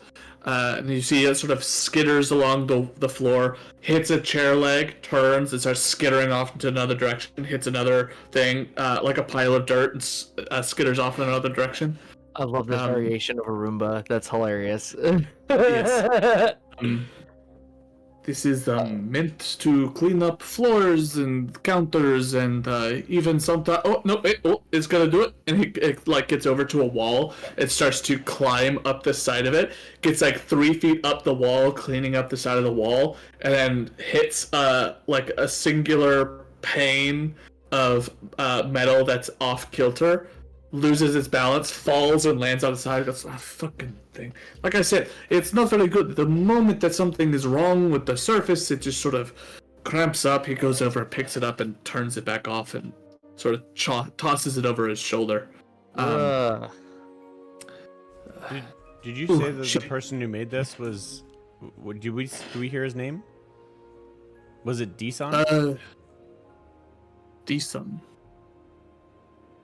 Sinden? Are you thinking Sinden Gikaraband? No, it's He's making a Dyson joke. Yeah. They're being mass produced by Sparkle Spell. Of course. So They even- Sparkle Spell is bought this. Interesting. Sparkle Spell is not even the one doing the buying, though. I don't know why Sparkle Spell keeps getting to reap the benefits of other people's works, but They're reaping the benefits, but they're not buying it themselves? no, I don't know if they're buying a license for it from this person, or That's if this so person fascinating. works for them in some capacity, but So they're just mass producing all of these different inventions that are being bought out now, and all these licenses are being bought out by a third party. Does the I never got the spelling for the one name that Varnex had gotten. That's okay. Yotev is gonna mention that name. Rex? Yeah, Roxy. Rexy. Rexy. Rexy Goldwander, yes. Goldwander. Yeah, yes. Let me just write that down because I keep forgetting it, and it's gonna be important. There we go. Rexy Goldwander. By any chance, would the name Rexy Goldwander mean anything to you?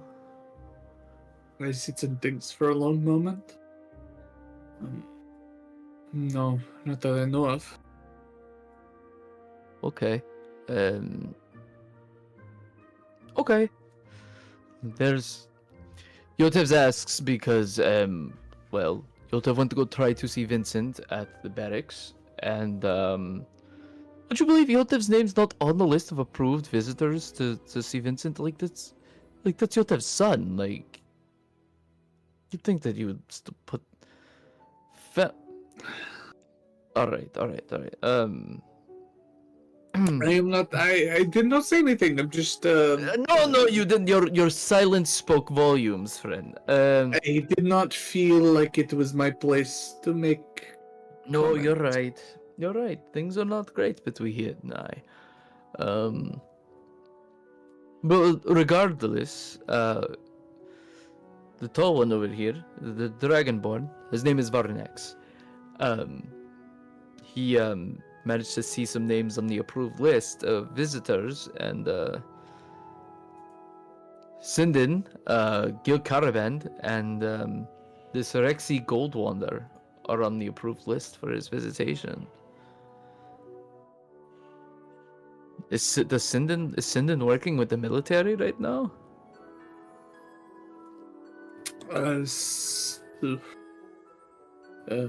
Sindin has been talking about a lot of very specific and weird jobs that he's been getting. He's sort of boasted about it for a little bit, but I thought he was sort of pulling the proverbial leg, as it were. I didn't realize he actually had a proper deal with them. Okay. No, Yotev has no clue, really. Making assumptions out of weird ties and relations with folk. Now, you're just trying to figure out who's buying all these things. Does the name Danian de Kenneth mean anything to you?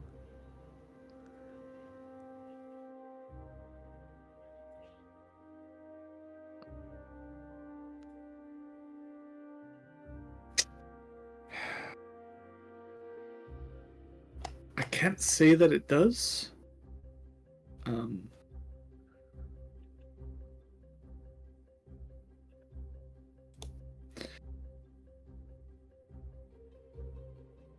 No, I don't think so. Okay.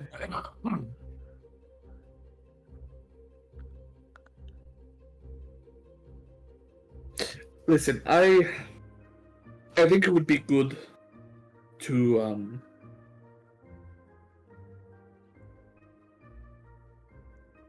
have some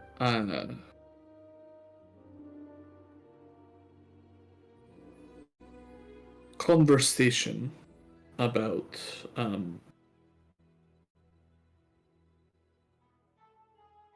what exactly I think is happening. Please. I don't have proof, and this is the biggest thing. Sure. But if someone is stepping in and purchasing these things, and Sparkle Spell is the one doing the reaping the benefits, then I think it would make sense that whoever it is that is buying stuff is clearly helping Sparkle Spell. I don't know how or why they've gotten themselves into such good graces, but I do know someone who's been pulling away from the rest of the artificers recently, which is someone who might be having their stuff sort of, I guess, investigated, looked into a little bit closer. Would this individual have enough money to buy the or hire the ivory law? Oh, no. This is someone like how you and I used to be. How I am and how you used to be. It's Yotev's not too far off, Red. It's the scrap collector. Are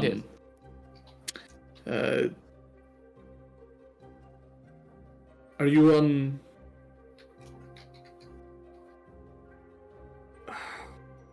sort of thanks for a moment, because I believe you were already gone by the time that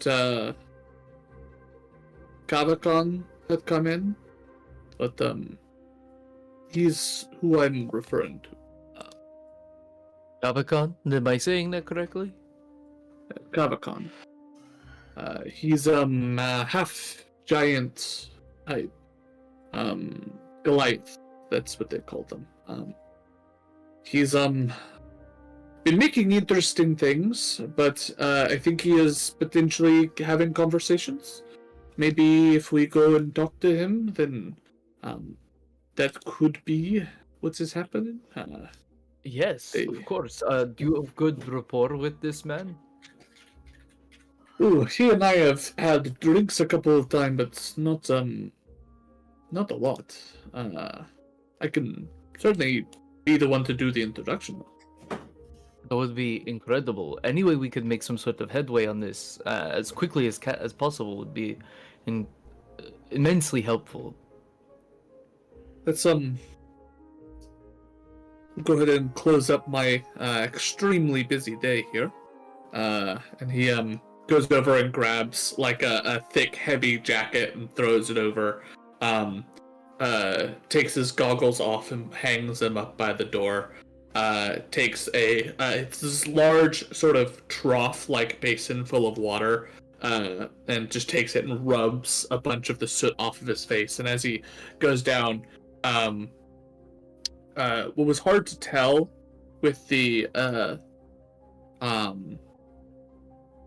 all the soot on before. As he washes it off, you can tell there's a massive bit of like burn scars underneath his eye that goes from like the bridge of his nose all the way over to about where his ear is. That it was covered up by this soot that seems to be relatively new. As he washes it off, and he the scar seems relatively new. Yeah, and he sort of washes a bit of the soot out of his beard, and then just takes a rag of it and gets through his hair. This is now incredibly wet, but at the very least he's not covered in the stuff anymore. As he sort of wipes his hands, goes, alright, me pulls out and pulls on a cord and pulls out a pendant around his neck, which has a singular stone eye attached to it. Sort of rolls across his chest. Yeah. Goes, alright, I guess I'll lead the way. He's not too far down the road. Excellent. By any chance, if it's too personal or too embarrassing, you don't have to say, but how did this come about? How did... Oh! The scar. Well, that's a super rude thing to just ask. He didn't have it right, before. Hey, he,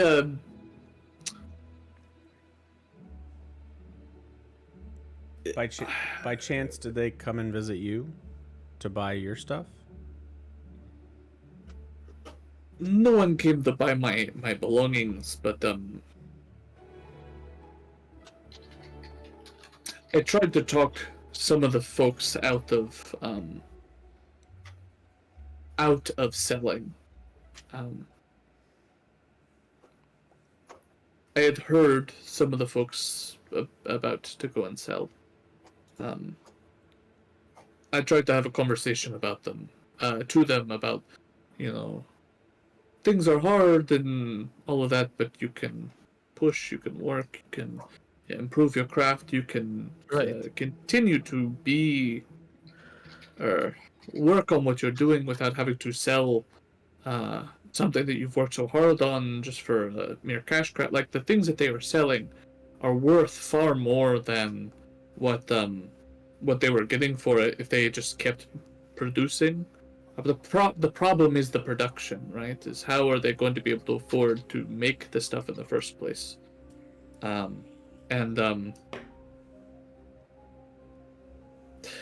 believe that whoever this person is, they found out that I was having conversations and tried to warn against further conversations such as this. I am fine though. It is...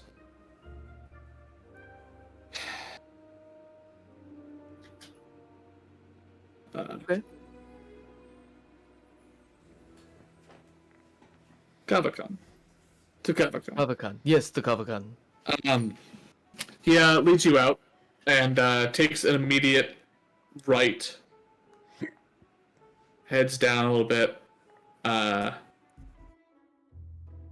And you guys end up over here. And he sort of approaches this small building. This is a, to be like a collection of folks that live here. As humble of a place as Grimnir does have, it is significantly more nice than what a lot of people do have down here. A lot of people have more of like a bunkhouse situation where they all live in under one roof. And so for him to have his own is actually kind of impressive. But as he makes his way over, he's like sort of bangs on one of the doors. And eventually a black feathered, long black beaked, hooded figure opens the door. And you see he goes, sort of makes a motion with his hand. And Grimnir goes, it's good to see you too. I'm looking for Kavakan.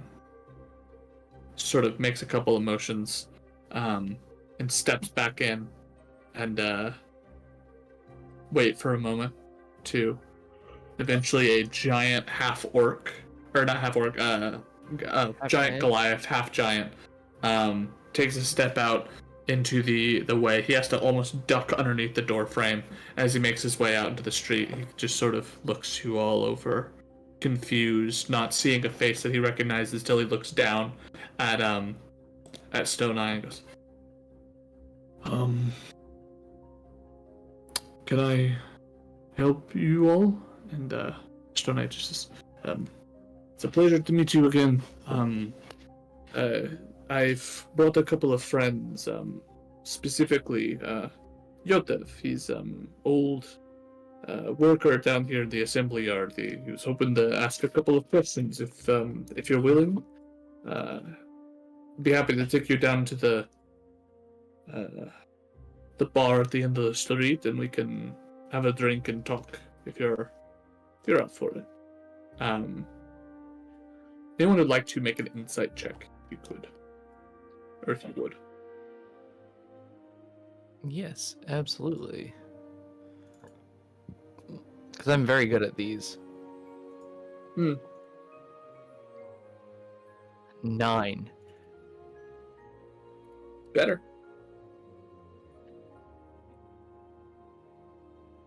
Way better. Than an hour. It's not a woman.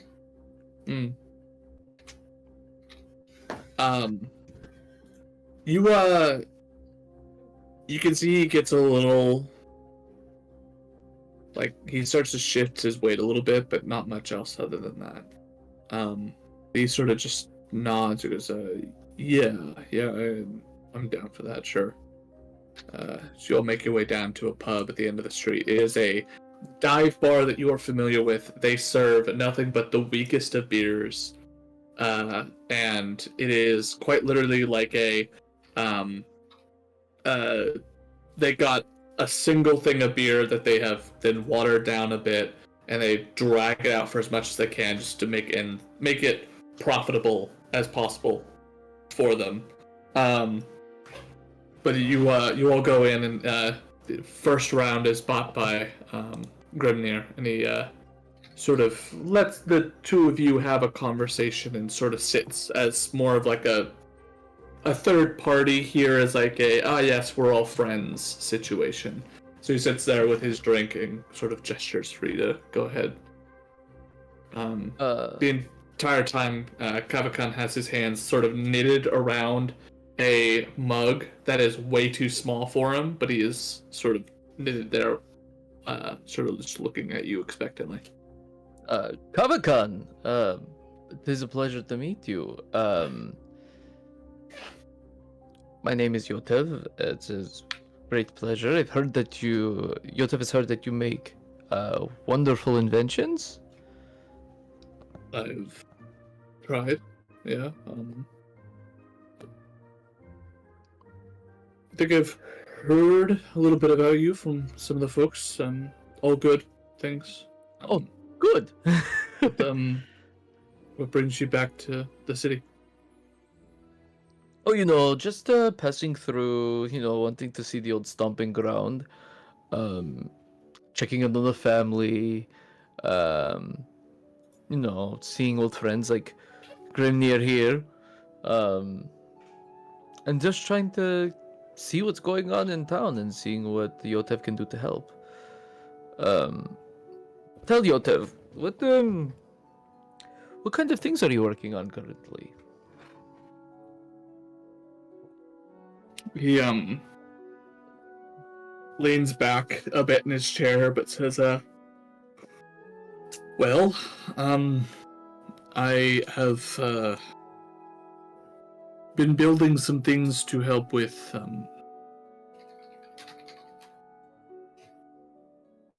general adventuring gear. I've noticed a lot of the people that come through when they're asking for things, it's for work on the road.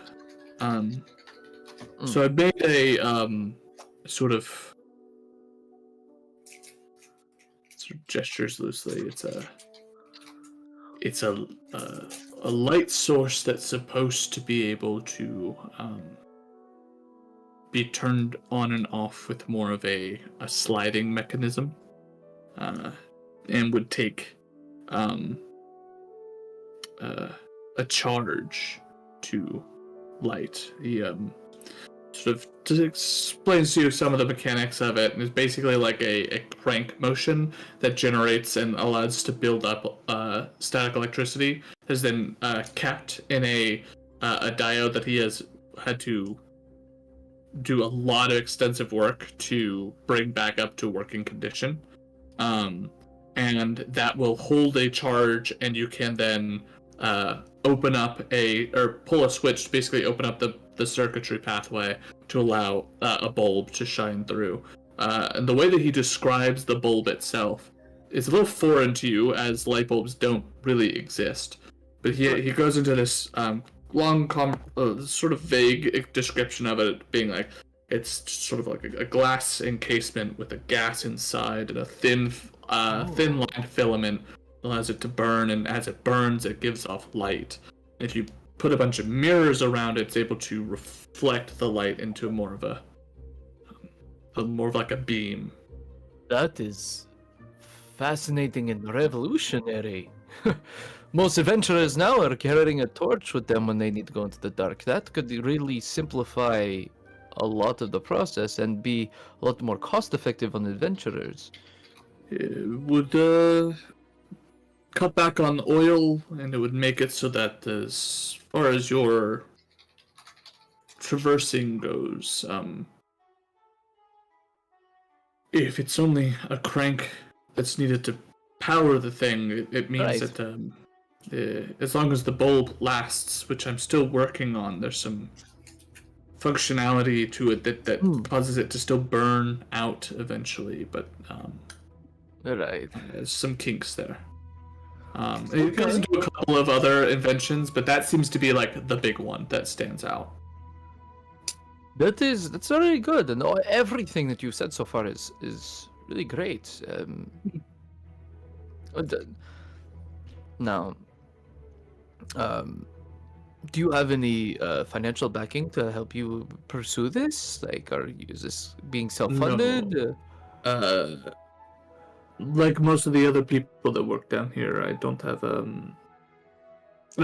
financial backer or anything like that. It's more of a, you get what you get, you find who you find. Right. and, Yes.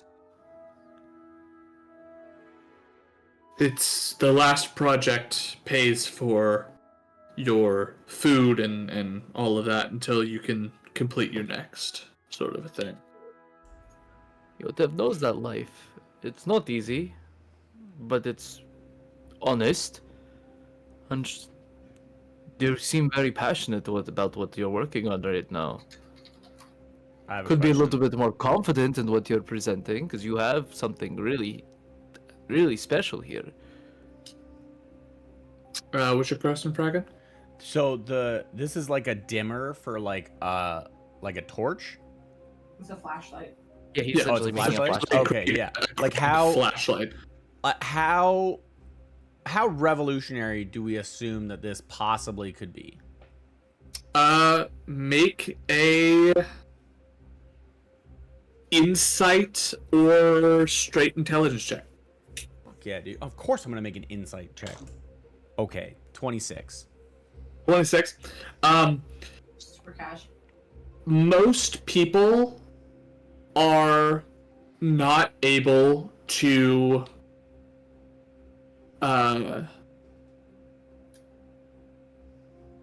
cast magic at all. So the ability to do like dancing lights or the light cantrip Yeah. is beyond most people's capability. Okay. To be able to have a singular device that for the rest of your life, assuming that it doesn't break, Yeah. you'd be able to power and have a light would be huge, especially for like a shopkeep could have lights on in their place of work. They could, like, especially in like a blacksmith or like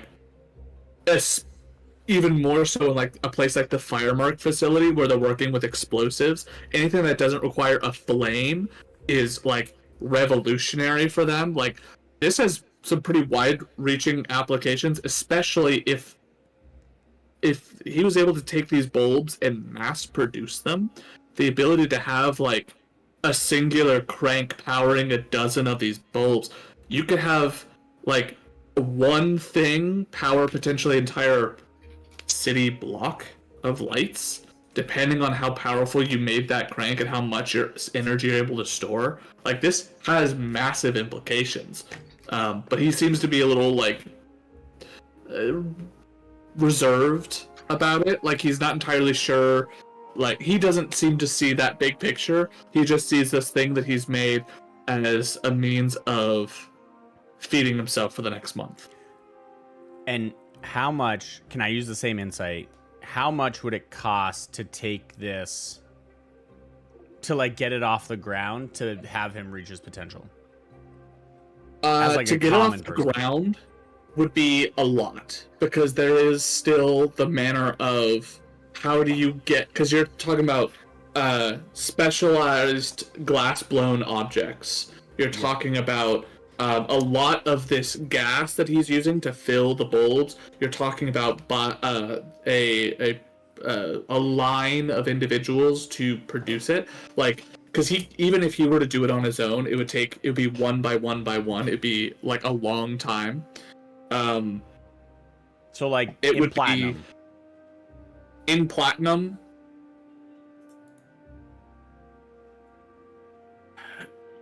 Like it's more than just a monetary amount. It's also like it's also time. It's man hours. It's like Staff.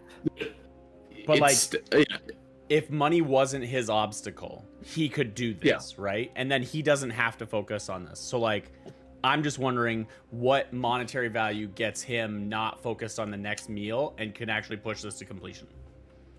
not on the next meal.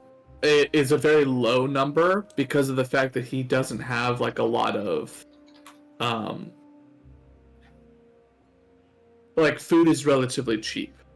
Yeah. And he doesn't have a lot of living expenses because he's living in quite literally like a shed with 6 other people. It's more so the amount of money it would take to make a bunch of these, continue to research it to improve it, and then turn around and somehow find a way to sell it.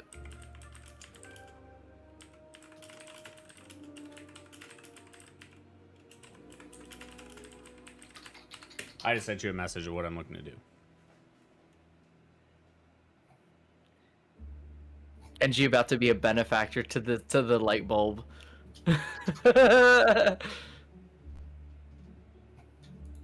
He wants to help.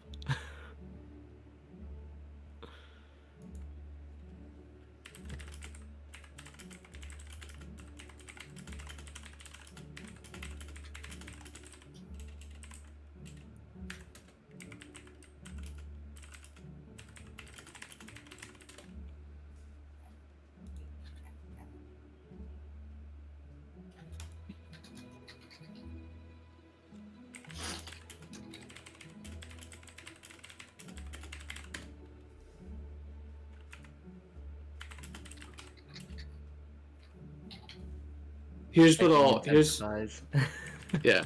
Here's what I'll say, Fragan. It's less a matter of how much. What is the Jesus Christ? I love the tippy tappy. It's Yeah. it's less a matter of how much would it take. It is more a matter of how much. It's more a matter of the length and extent that he is able to stretch this is entirely dependent on how much is given to him. Like he can make more, a lot more with like 30 gold. But by a lot more, we're talking like he could probably make this same thing, but probably 30 of them with 30 gold, like a gold each. But if you were to give him like a overflow of cash, you'd be able to potentially hire someone in to help to make it and do all this other stuff that would allow it to exponentially produce. What was this person's name? Kavakan? Yes, Kavakan. Kata what? Kavakan? Kavakan. And he's a half giant. He's a Goliath, yeah. Or a Goliath, okay. Kavakan, I like what you're doing here. Do you think, beyond what you've created, that you could push this even farther and get people to actually buy it instead of looking for the next meal? I wouldn't.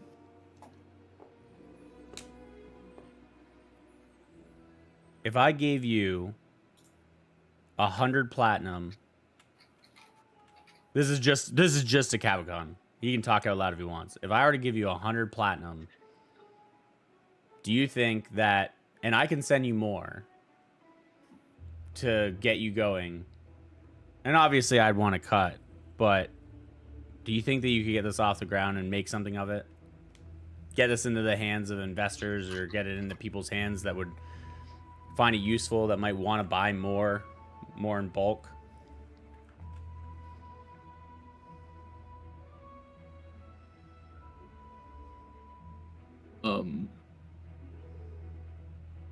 I'm not sure.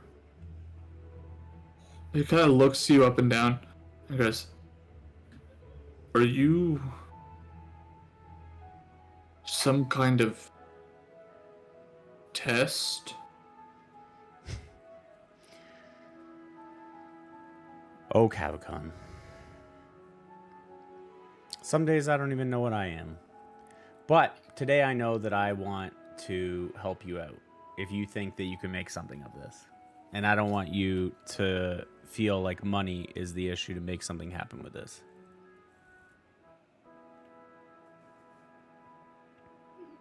And in the most terrifying, unnerving, and creepy way, I will reach into my throat and pull out, like, money.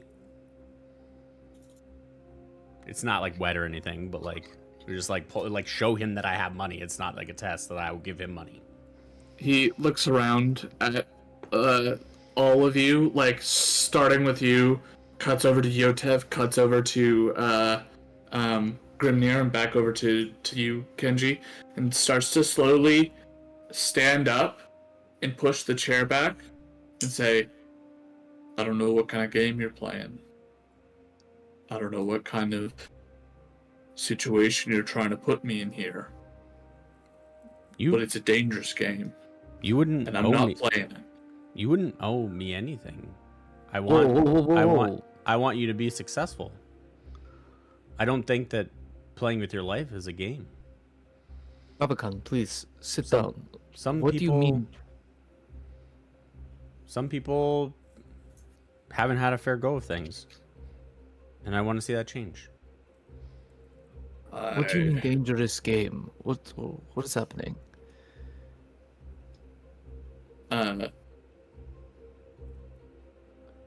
Make a persuasion check, Kenji.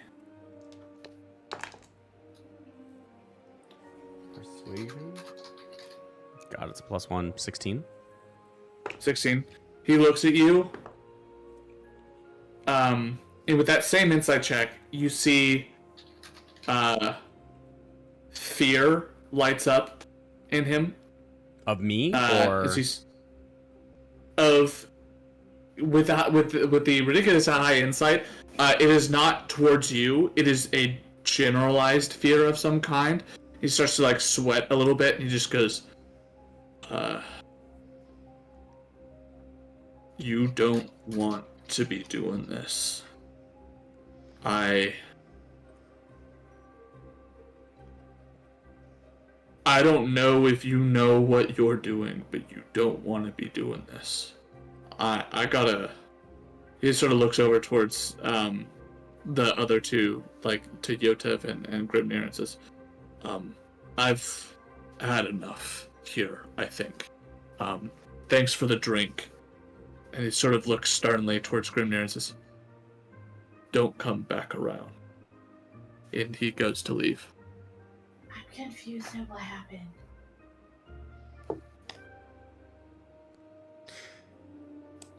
I think, to the group, I think our friend might have been approached, or has the potential of being approached about his thing. Yotev believes that he's already has been approached, but he's been threatened.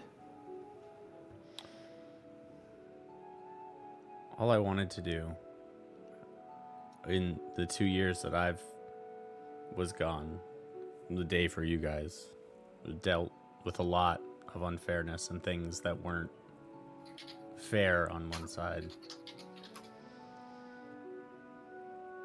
With something like this, I think that a lot could change. And I wanted to see that happen. So I'm sorry if I ruined something for you, Yotev. No, Kenji, your heart is in the right place. In fact, Yotev was thinking of doing it himself if he had the money. But we need to figure out what's going on and who's driving the artificers around here to not want investment. I think if we solve the problem that we're currently facing, maybe it'll have a domino effect and we can revisit. That's your what friend Yotev is thinking. It's definitely all connected, right? You know, this property being bought out and inventors losing their business, all these different intellectual properties being just purchased and then being resold at a much more disgusting value.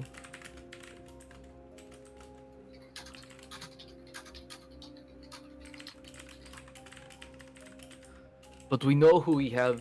We know some leads. We know the sparkle spells have been mass producing. We might have to go see them.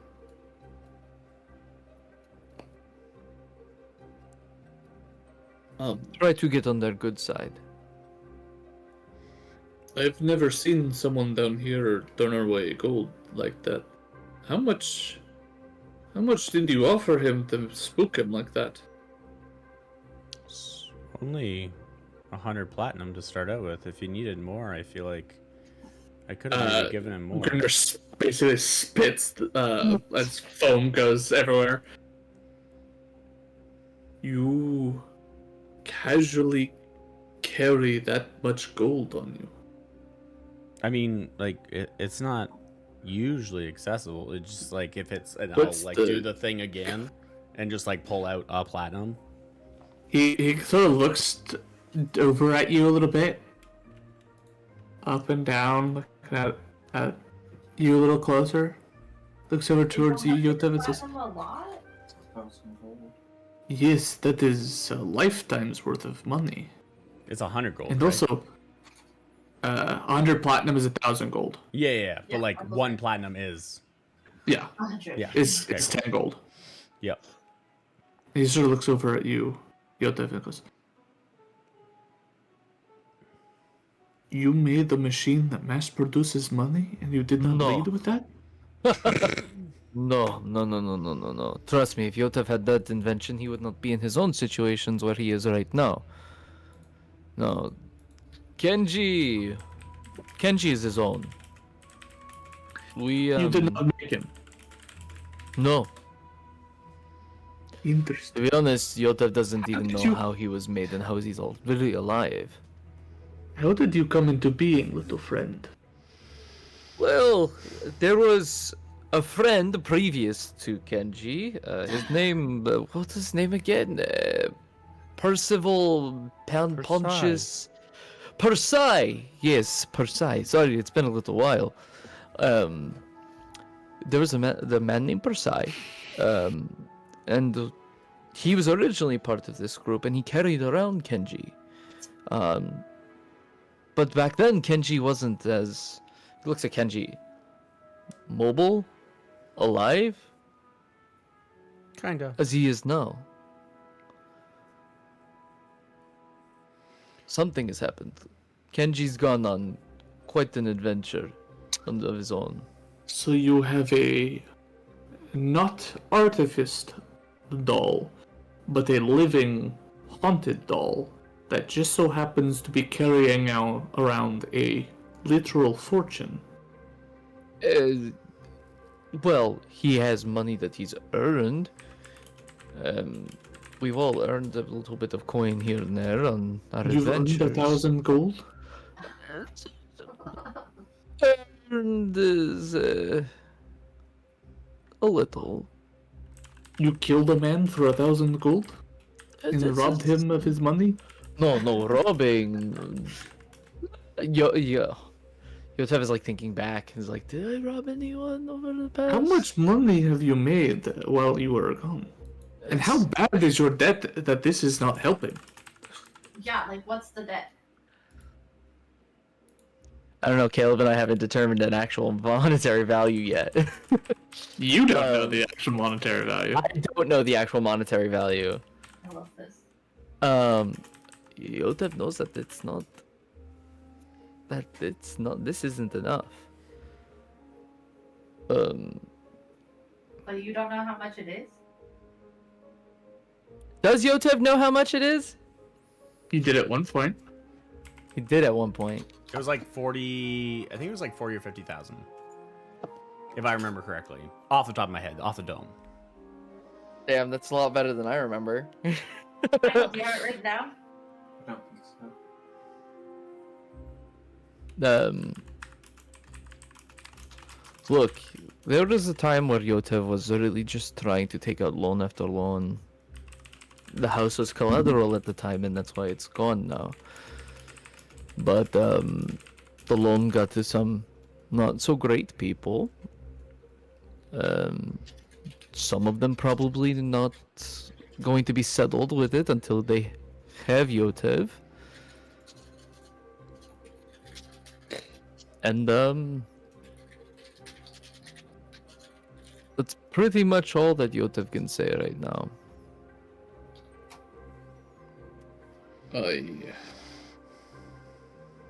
So if you think you have money problems,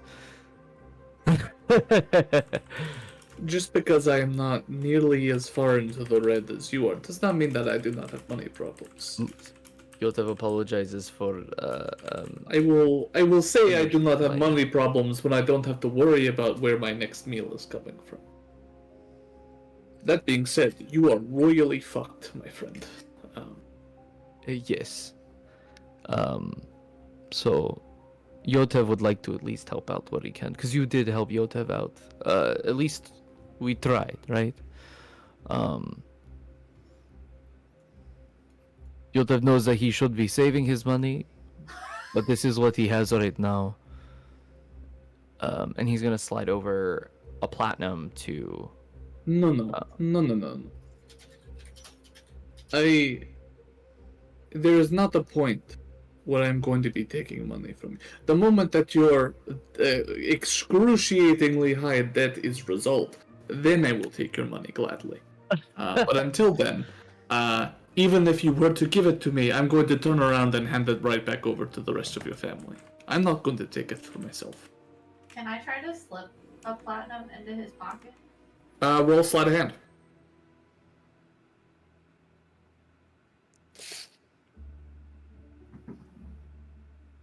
17. I'll be small while I do it. Just like drop it in his pocket. He does not notice. He just says, so at this point, I do not know what happened to Kavakan, but he seemed nervous. Um,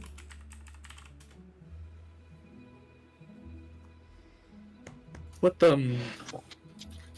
whatever the situation is with him, I think it's getting a little severe down here in the assembly yard. If you have any idea as to how or what or why, I don't know. I'm happy to help. I don't know how I can.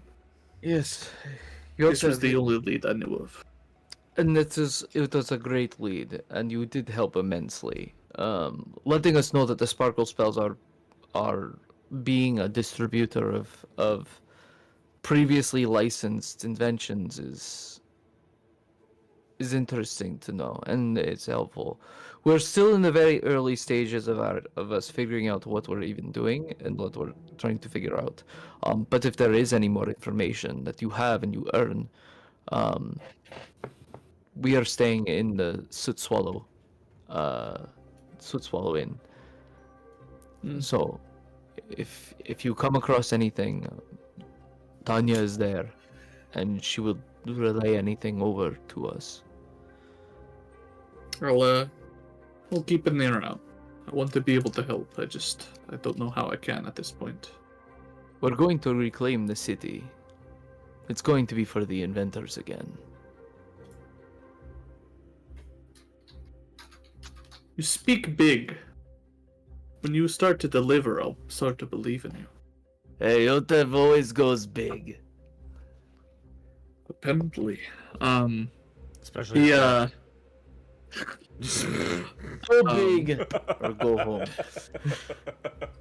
So huge. The So hugest. huge. We're gonna have the biggest robots The biggest that you've ever it's the seen biggest in other you've ever seen.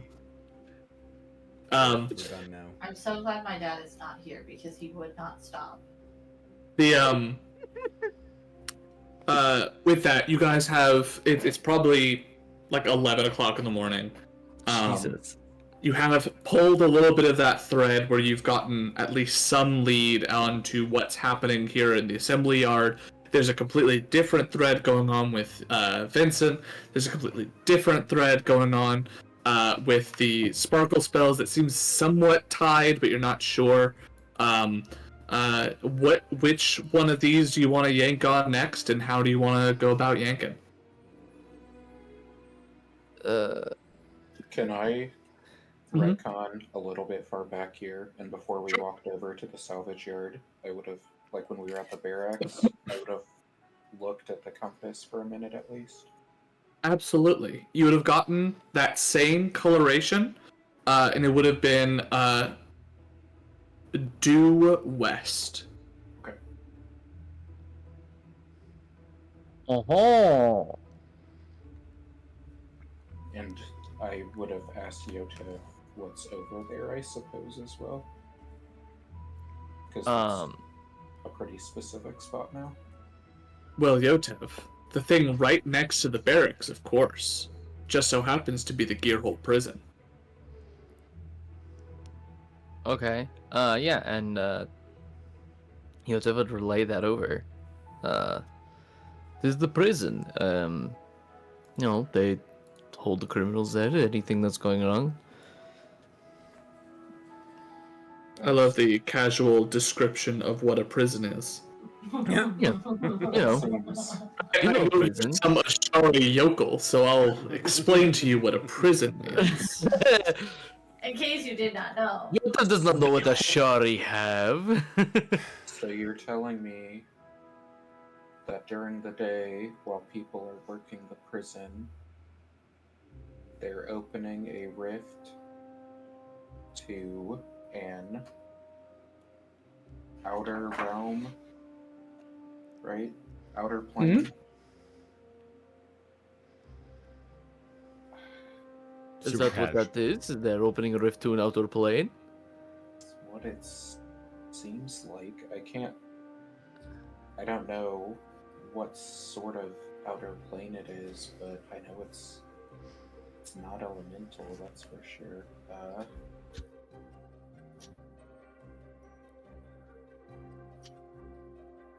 It's not elemental, it's not Feywild, and it's not Shadowfell. What does that leave? The outer ring. That would be like celestial types. Yeah. It could be Mount Celestia, it could be Limbo, it could be the Nine Hells, the Abyss, it could be Wasn't a lot the of things. sparkling found in like an outer thing? It was was- found in like something between. Yeah. Oh, in between, right? Yeah, Yeah. yeah. It was found in the It had space between. celestial like energy. Correct. Like- Yes, the spark itself has celestial energy. Yeah. Like me.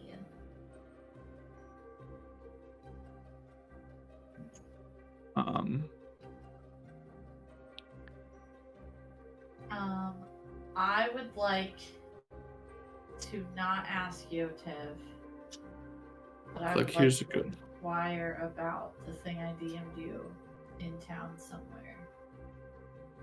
There's a good representation. So there's the material, the Feywild and Shadowfell, and the Elemental.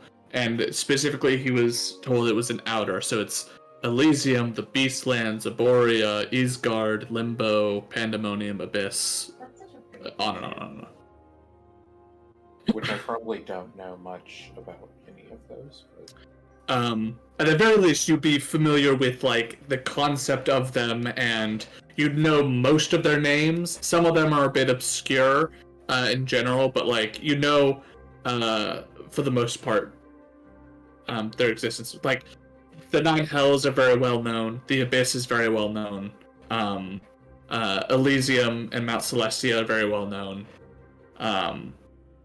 Limbo and Pandemonium, you may have heard the names, but they're very like out there as far as planes of existence go. Would I know more than Michael would? Potentially, it depends on how much you studied. It would be less of a matter of me telling you yes or no, and more a matter of you rolling and seeing how well you do. That being said, as far as the answer as to which one it is, you have the color, which is a huge clue, but you'd need to find a place where you could potentially get that that information from.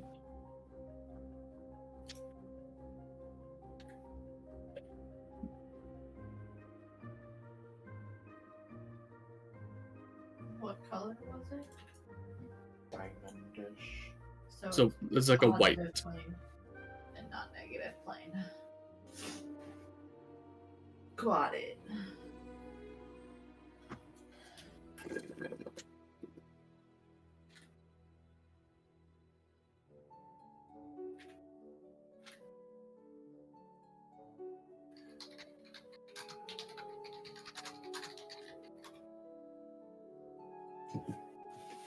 All right. With that,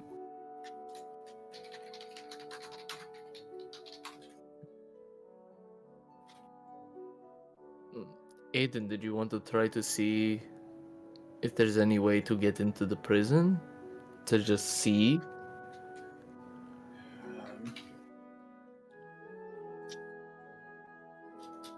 I mean, I don't know. This seems unrelated to the other rifts. If it's coming in and out at set times, it seems more intentional.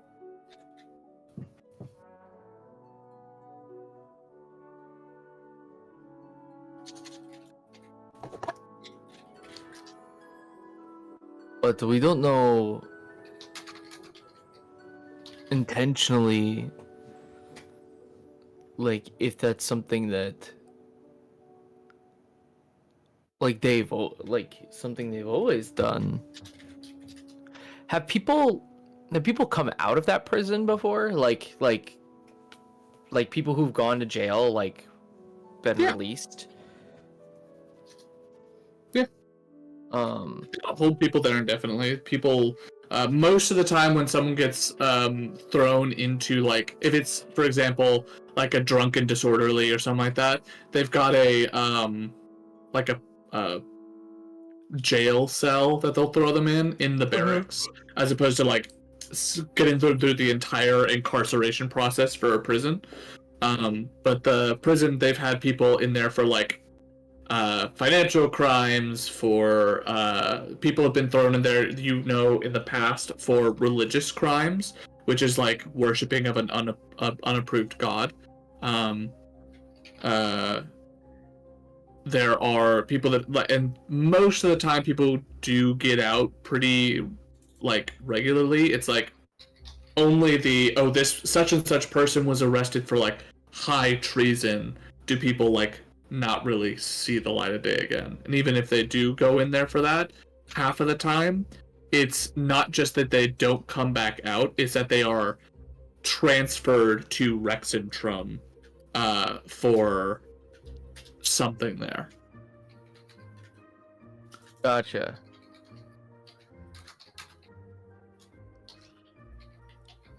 And when people are transferred, if they're transferred to Rexentrum, they come out of the jail to then travel like on the road, or roll a history check. See if you remember any instance in which this has been done. Sure. That would be a 6. Damn, Your I'm rolling hot garbage. recollection, you don't remember the last time someone has been transferred, because normally it takes it's like a serious crime. Like again, we're talking like treason, which if that sort of thing happens, it's all over the news. Yeah. But it's not like a super common thing to get jailed for. It's not a daily occurrence that someone is being transferred over to Yeah. Rexentrum. Which, if that's the case, then the rift that they're using is not being open to transport to Rexentrum. People to Rexentrum, because it's happening so frequently, and it's happening throughout the day. Exactly. And Yotev would explain, like, kind of relay that to Aiden.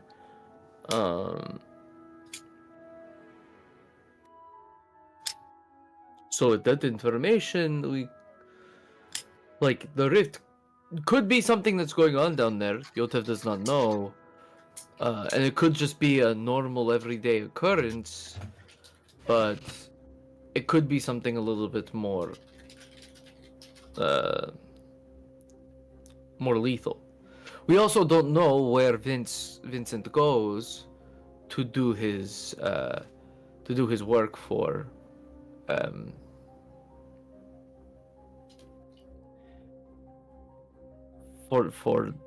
the military.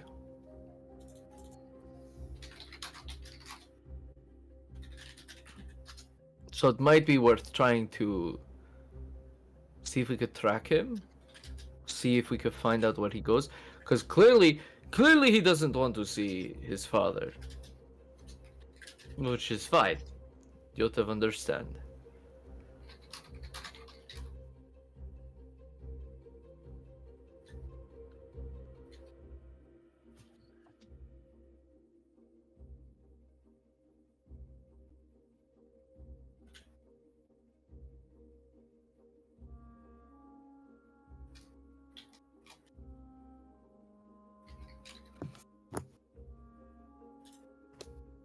Do we want to kind of wait to see what we can figure out and find, or do we want to try to investigate anywhere else anymore?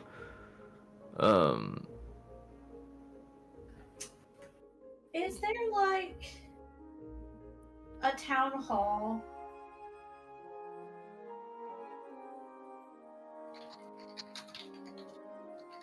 Good question.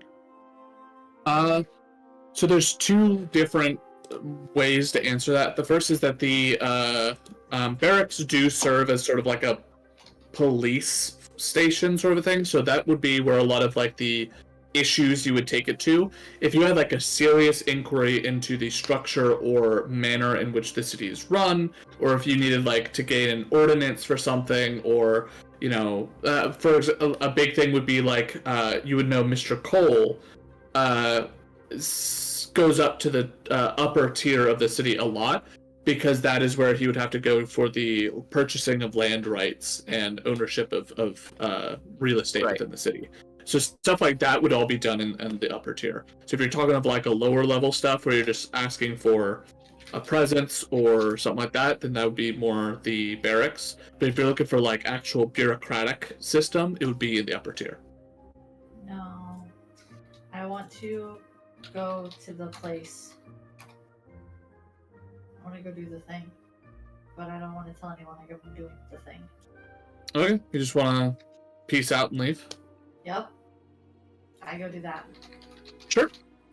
She gonna get herself killed again. Yep. Does she sneak away or does she just be like, bye guys, and dip? I think I it's just walk away. Yeah, I don't tell anybody I'm leaving. yeah. I was gonna say I think it's virtually impossible for her to sneak away. To be fair, like Kenji's head just like Very twists perceptive. around 180 degrees and just notices her go. Okay, Owlboy. Ex-Owlboy.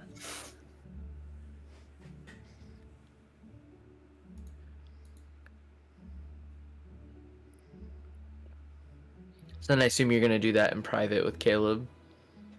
Yeah. Okay. It's a super secret. Super secret. That's how most people die, anyways. We'll never know.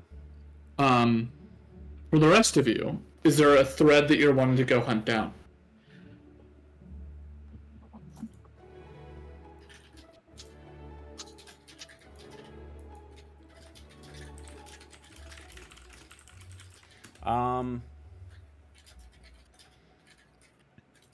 I want to find out more about this.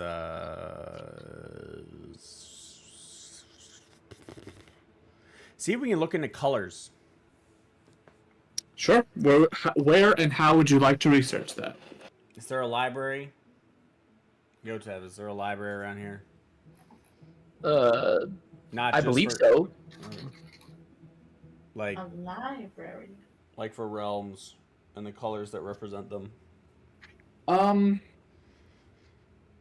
There's not really a library of sorts. Like, there's not a member, or there's not a section of the Cobalt Soul here, nor is there an independent library.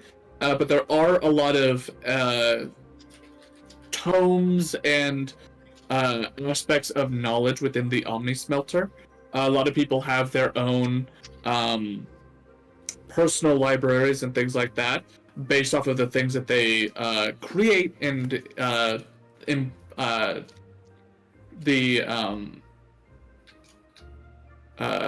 sort of things that they what's the right word? It's like they specialize in. It's like their specialties.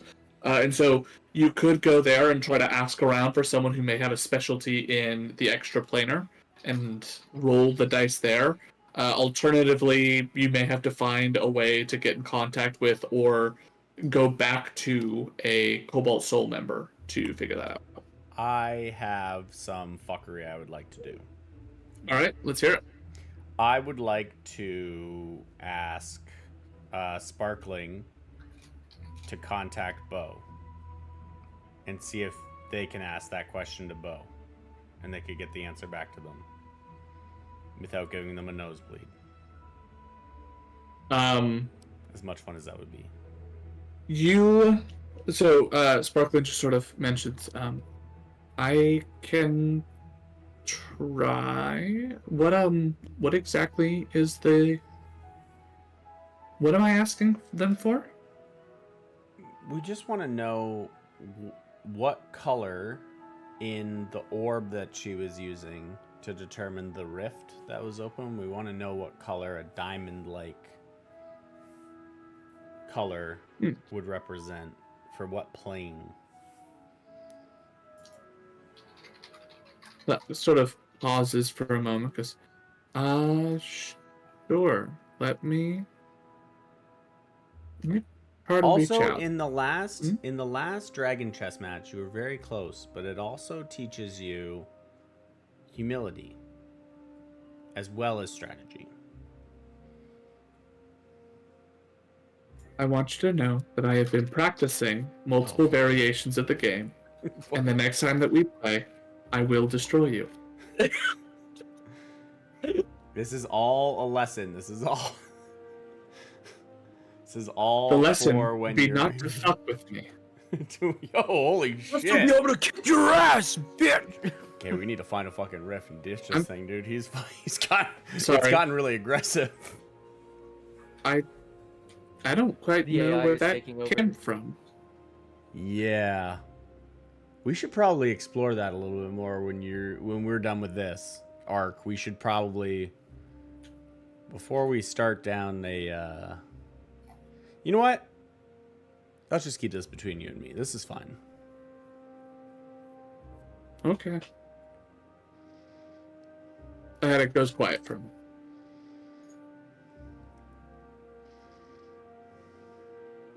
Because Bo seemed to know all of them. Or see, maybe. Man, we should have gotten a piece of paper. Just written them all down. That would have been nice. Yeah. Be nice Aiden- to have a means of contacting people too. You know, smart folks. What do you mean? I don't know. What do I mean? Anyway, so What, you the mean sparkling Cassandra who reaches can- out. You mean Cassandra who can cast sending and you just fucked off? Oh yeah, definitely. Let me ask her when she Can gets you back. cast sending? Sandra Oh, cannot no. cast sending. Who can cast sending Oh. here? Default. Thank you very much. Nope, I just got an earring a message. No, that's the ring. Can anyone do it? Are you just fucking with me right now? Oh wait, do I have something with that without asking Sparkling? Is it you? Are you the problem? It's me. Oh. Sending is a Hi. bard, cleric, and wizard spell, of which you have none. Oh! Oh! Never mind. Oh! No. Oh! You know what? Wednesday, I will. You know what? Wednesday, I will Mhm. destroy you. Second of all, I would Sure. like to use instead scratch the entire conversation that just happened. I would like to use the Mirror of Infinite Transpondence. Oh, Wonderful. Of course. the thing Uh, you have. Oh, I'm You sorry. brought I them can in. I can still hear the annoying echo of Cassandra's voice, even though she's just fucked off to go and kill herself. You use the mirror, and you see it sort of ripples. Like it's And ringing. ripples. Yeah, like a ring. And ripples. And ripples. And ripples. And eventually it picks up and you see a bleary-eyed face comes to the phone, to the mirror. He goes, "Good morning. Quite early. How can I be of assistance?" We got this sick orb that can tell rifts and where they go to. Also, hope that you're having a really great night or sleep and you can go back to it soon. Just off the top of your head, what would a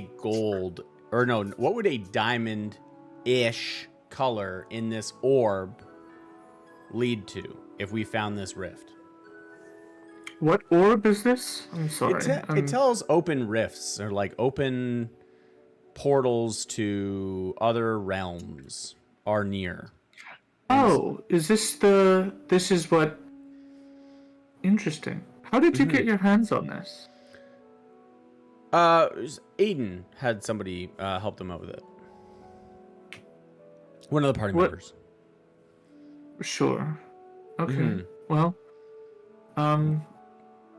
I'm curious how that someone got a hold of one, but give me a moment. I don't have it off the top of my head, but I can go look. I appreciate it. She sort of puts the mirror down, and from your perspective, you see the interior of like a wizard's tower. There is a fireplace off on one end that has come to life and gets sort of rolling with a low fire. A set of stairs that rounds up the interior of a tower, and a window where you see just the faintest bit of light is beginning to crest over the horizon. You basically call her at like 6 o'clock in the morning. So she's up, and she's up for the rest of the day now. But it's just, yeah, it's whatever. I mean, honestly, I think to myself, she was gonna be up anyways. So Yeah. Eventually she comes back and she sits down, and she's got like a thing of tea that comes over and floats over, and she starts to look through. White.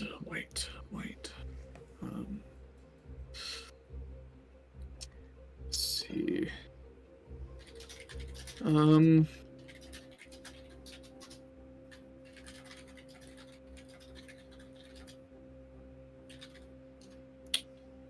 So there's White the or fire, diamond? earth. So it looks like a pearl color. Supposed to be smoke. Maroon is magma. Chocolate is ooze. Aquamarine is ice. So there's a shining white. This is just sort of the energy plane of positive energy, but that's not what we're looking at here. A glossy black would be negative. Let's see, there's like a brown apparently goes to the Michael is outlands. writing furiously next to me. Yeah. That's fine. I mean, this is all going into a VOD anyway, if you want to go with that. Pale yellow, brilliant yellow, dark green. No, now you're just making up colors. No, Just I'm for- going just through for- a list. Oh, okay. Just for fucking Aiden, who's now just wrote all colors that you've now mentioned, but has no reference to where they lead. I didn't. I didn't write all that. That stops. Oh, the white.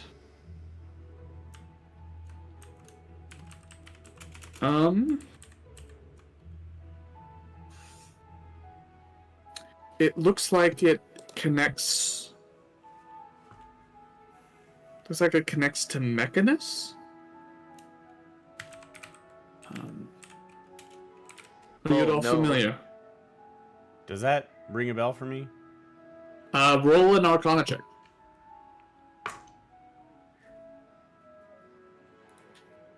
Arcana?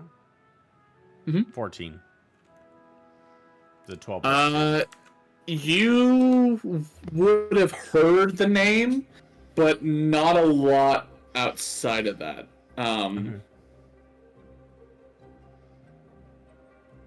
Well, besides the name, there's nothing else on these realms that you have in this book, or wherever you're looking. Oh, I have more. I was asking if you like. I can read off some information on it if you want. Just like if they were to create a short version of a entire novel that you could get up to speed to in about a paragraph, that's what. I'm sure it'll be very popular in the future, but A short novel Yeah, where you yes. could get up to speed. a jolt of Like a a paragraph. jolt of information, if you will, a spark. The too long didn't read. Yeah. Ah, yes. TLDR, sure. I can do that. Just canonized. She reads a lot of she reads a lot of Reddit and AO3.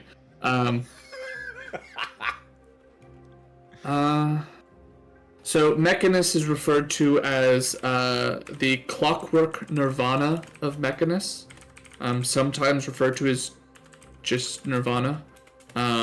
It's the most lawful and neutral that a plane can get. Cosmologically, you're talking about pure law, pure order. There is no evil intent to it. There is no good intent to it. There's solely the upholding of strict and rigid order. Let's see. This is the home of. Ooh, those are some upsetting-looking depictions. Sort of looks at the things, and she takes the book and sort of holds it around for the mirror, and she shows you what looks to be like artist renderings of these strange looking creatures. They are mostly mechanical, but let me give me a moment. It's like quadrones, monotrones, and shit. I feel it. Be Kenji's brothers and sisters. loosely related by the amount of flesh that they have on their body, surely. Yeah. So the depictions are like mostly metallic creatures, but they have like these weird sections of like this, almost incredibly young, almost baby-like fleshy parts to them. One of them is like the first one she shows is a perfectly spherical mechanical thing with a singular eye and a fleshy mouth with two like mechanical wings, long spindly arms and spindly legs that end in like these massive, almost like clothing iron shaped feet. She sort of shows that one off first and goes, it's incredibly disturbing, the mixture of organic and mechanical. I'm furiously sketching these out. I was like, this is true art. Looks like Kenji artist rendition of this work. Yeah, she goes on to say they refer to them as modrons. They're like odd mechanical and anyway. Does it say anywhere in there why a prison might be opening a rift there? She sort of flips a couple of pages. No, nowhere in here does it say one of the uses having to involve a prison. I'm curious. It would make sense, I suppose, given that prisons are sort of tied to the punishment of breaking the law, therefore a realm depicted strictly of the law would have some sort of connection there. It's sort of like a... Makes sense. Are they dangerous? Do they say that they attack most people, or... Let's see. Just thinking if maybe the prison's sending them in to do, like, hard labor for the Modrons. It does have a interesting part here about an event called the Great Modron March. Something about a massive collection of Modrons that had gathered in such an immense force that they went out to try to force law and order on the other planes, but that was forever ago and seems to not actually have any, like, this was defeated and stopped like centuries and centuries ago, millennia even.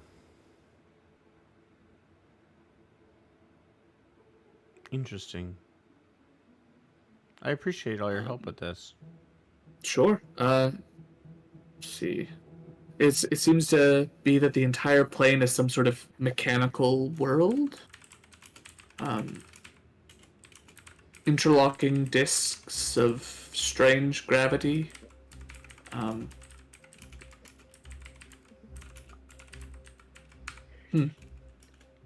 Is Kenji the only one that can see out of this mirror right now? This is like it's basically like Skype. You have Skype with one person. Does that look familiar to Yotev?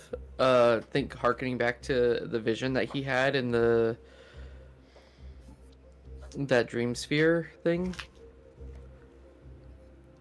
From what you can tell, not really. Okay.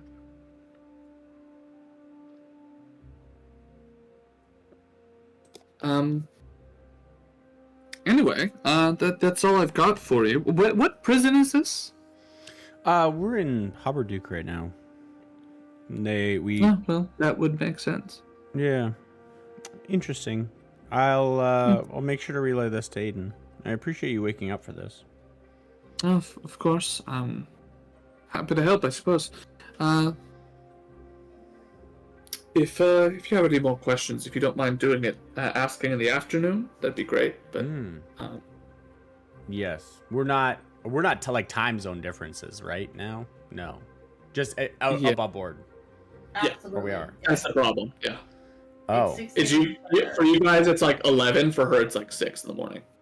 Yeah, from Hubberduke to the Dash. Oh Where- yeah, She's not in Zadash. Oh, that's Yeah. right. She's not. yeah. She's from Tal'Dorei. Yeah. You. It's a whole separate continent. Yeah. Time. Yeah. I haven't got the hang of time zones yet, but when I do, I will make sure to ring you. Blurbu, Bloopyu in the afternoon. Whatever your mirror does whenever it's waiting for you to pick up, I'll do that.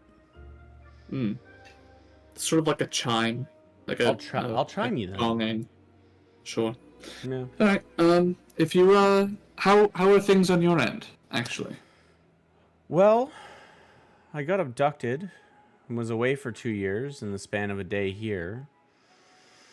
Made really good friends with, I assume, another version of Killian. Fostered him for 2 years into a budding youth. Got ripped back by the thing that we were exploring. And now just kind of trying to make sense of it all. It's been a really long week, I think.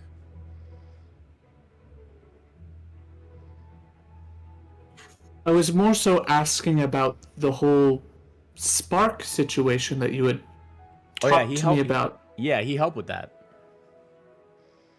I had to leave him here because I was gone for 2 years in an alternate reality, and then he had the ability to pull me back with the help of Killian. So I mean, it's arguably going pretty well.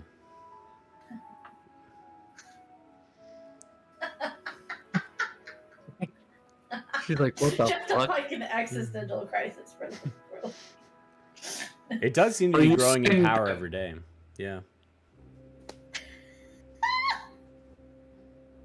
Are you saying that I'm sorry, you're saying more things that are shocking me, and I'm trying to go back to the first thing. You're saying that multiple realities exist? Like there Yeah. are other realities of Yeah. Do you not know that? Well, it was I- theorized, but no one ever been to one. Yeah, I mean, I left. Need to have a much longer, more in-depth conversation. We probably should. You some should invite. point. Yeah, you should have me over to that fancy place you're talking from behind there. I'll find my way there at some point. I will have to get you all out to Amon at some point. Yes. I think we're gonna go and kill somebody soon, though. So I might have to cut this short. We're looking to free the city of Hubberduke. Freedom? Freedom from what? The oppression of not wanting Poverty. capitalism. Capitalism. Free them from capitalism. Yeah, we're gonna free them from I'm capitalism. sorry. Are you saying that you're about to topple the economic system? Yeah, of actually, the less you know, the less liable you are. So you should probably. We'll talk. We can talk about it after it's happened. I know. I feel like I need to sort of impart. And it's at that point, the 10 minutes are up, and the wine goes dead. Oh no. I hope you have a This good is day. 1 p.m. and on weekends. You get unlimited. Yeah. And Loaded there's- nights and weekends. Somewhere halfway across the world, a quite perturbed Allura Vysoren is She's quickly liquidating all of her assets that are in Hubberduke stock. This special kind of insider trading that only comes with She's F5ing chaotic. on. Yeah, she's F5ing on her Reddit thread, waiting for like Hubberduke news to appear. Be like, what? She's in what was that? What was the hold the line, make it to the moon subreddit? Oh, The one that the Whole Hodl game Hodl something? gang. Diamond whatever hands. that- she's- Oh, she's yeah. on that one, like refreshing over and over again, waiting for things to crash. Yeah. That's so funny. You never buy so much EB game stock in your life. Yeah, let me get my Uh, GameStop stock out of Yeah. But at this point, all of you have a couple of different leads. You have a lead of something strange going on with the inventions of the assembly yard. You have the fact that there are sparkle spell recreations of other people's inventions going to the market. Mr. Cole is going around buying up even more real estate. Something weird is going on with the Gearhold prison, now tied to the elemental or to the extraplanar plane of Mechanus, and even more than that, you have a son out there who does not want to see his daddy, and all of that is going to be where we leave with all of those open threads for next week. Thank you so much. Auto gang.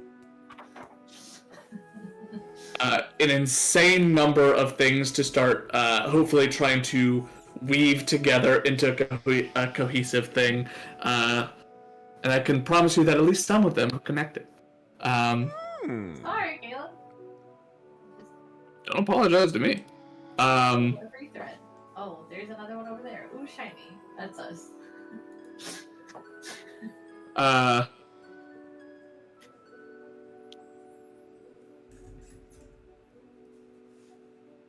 like it.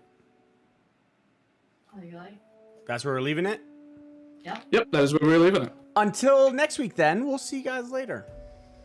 Okay, bye. Yes.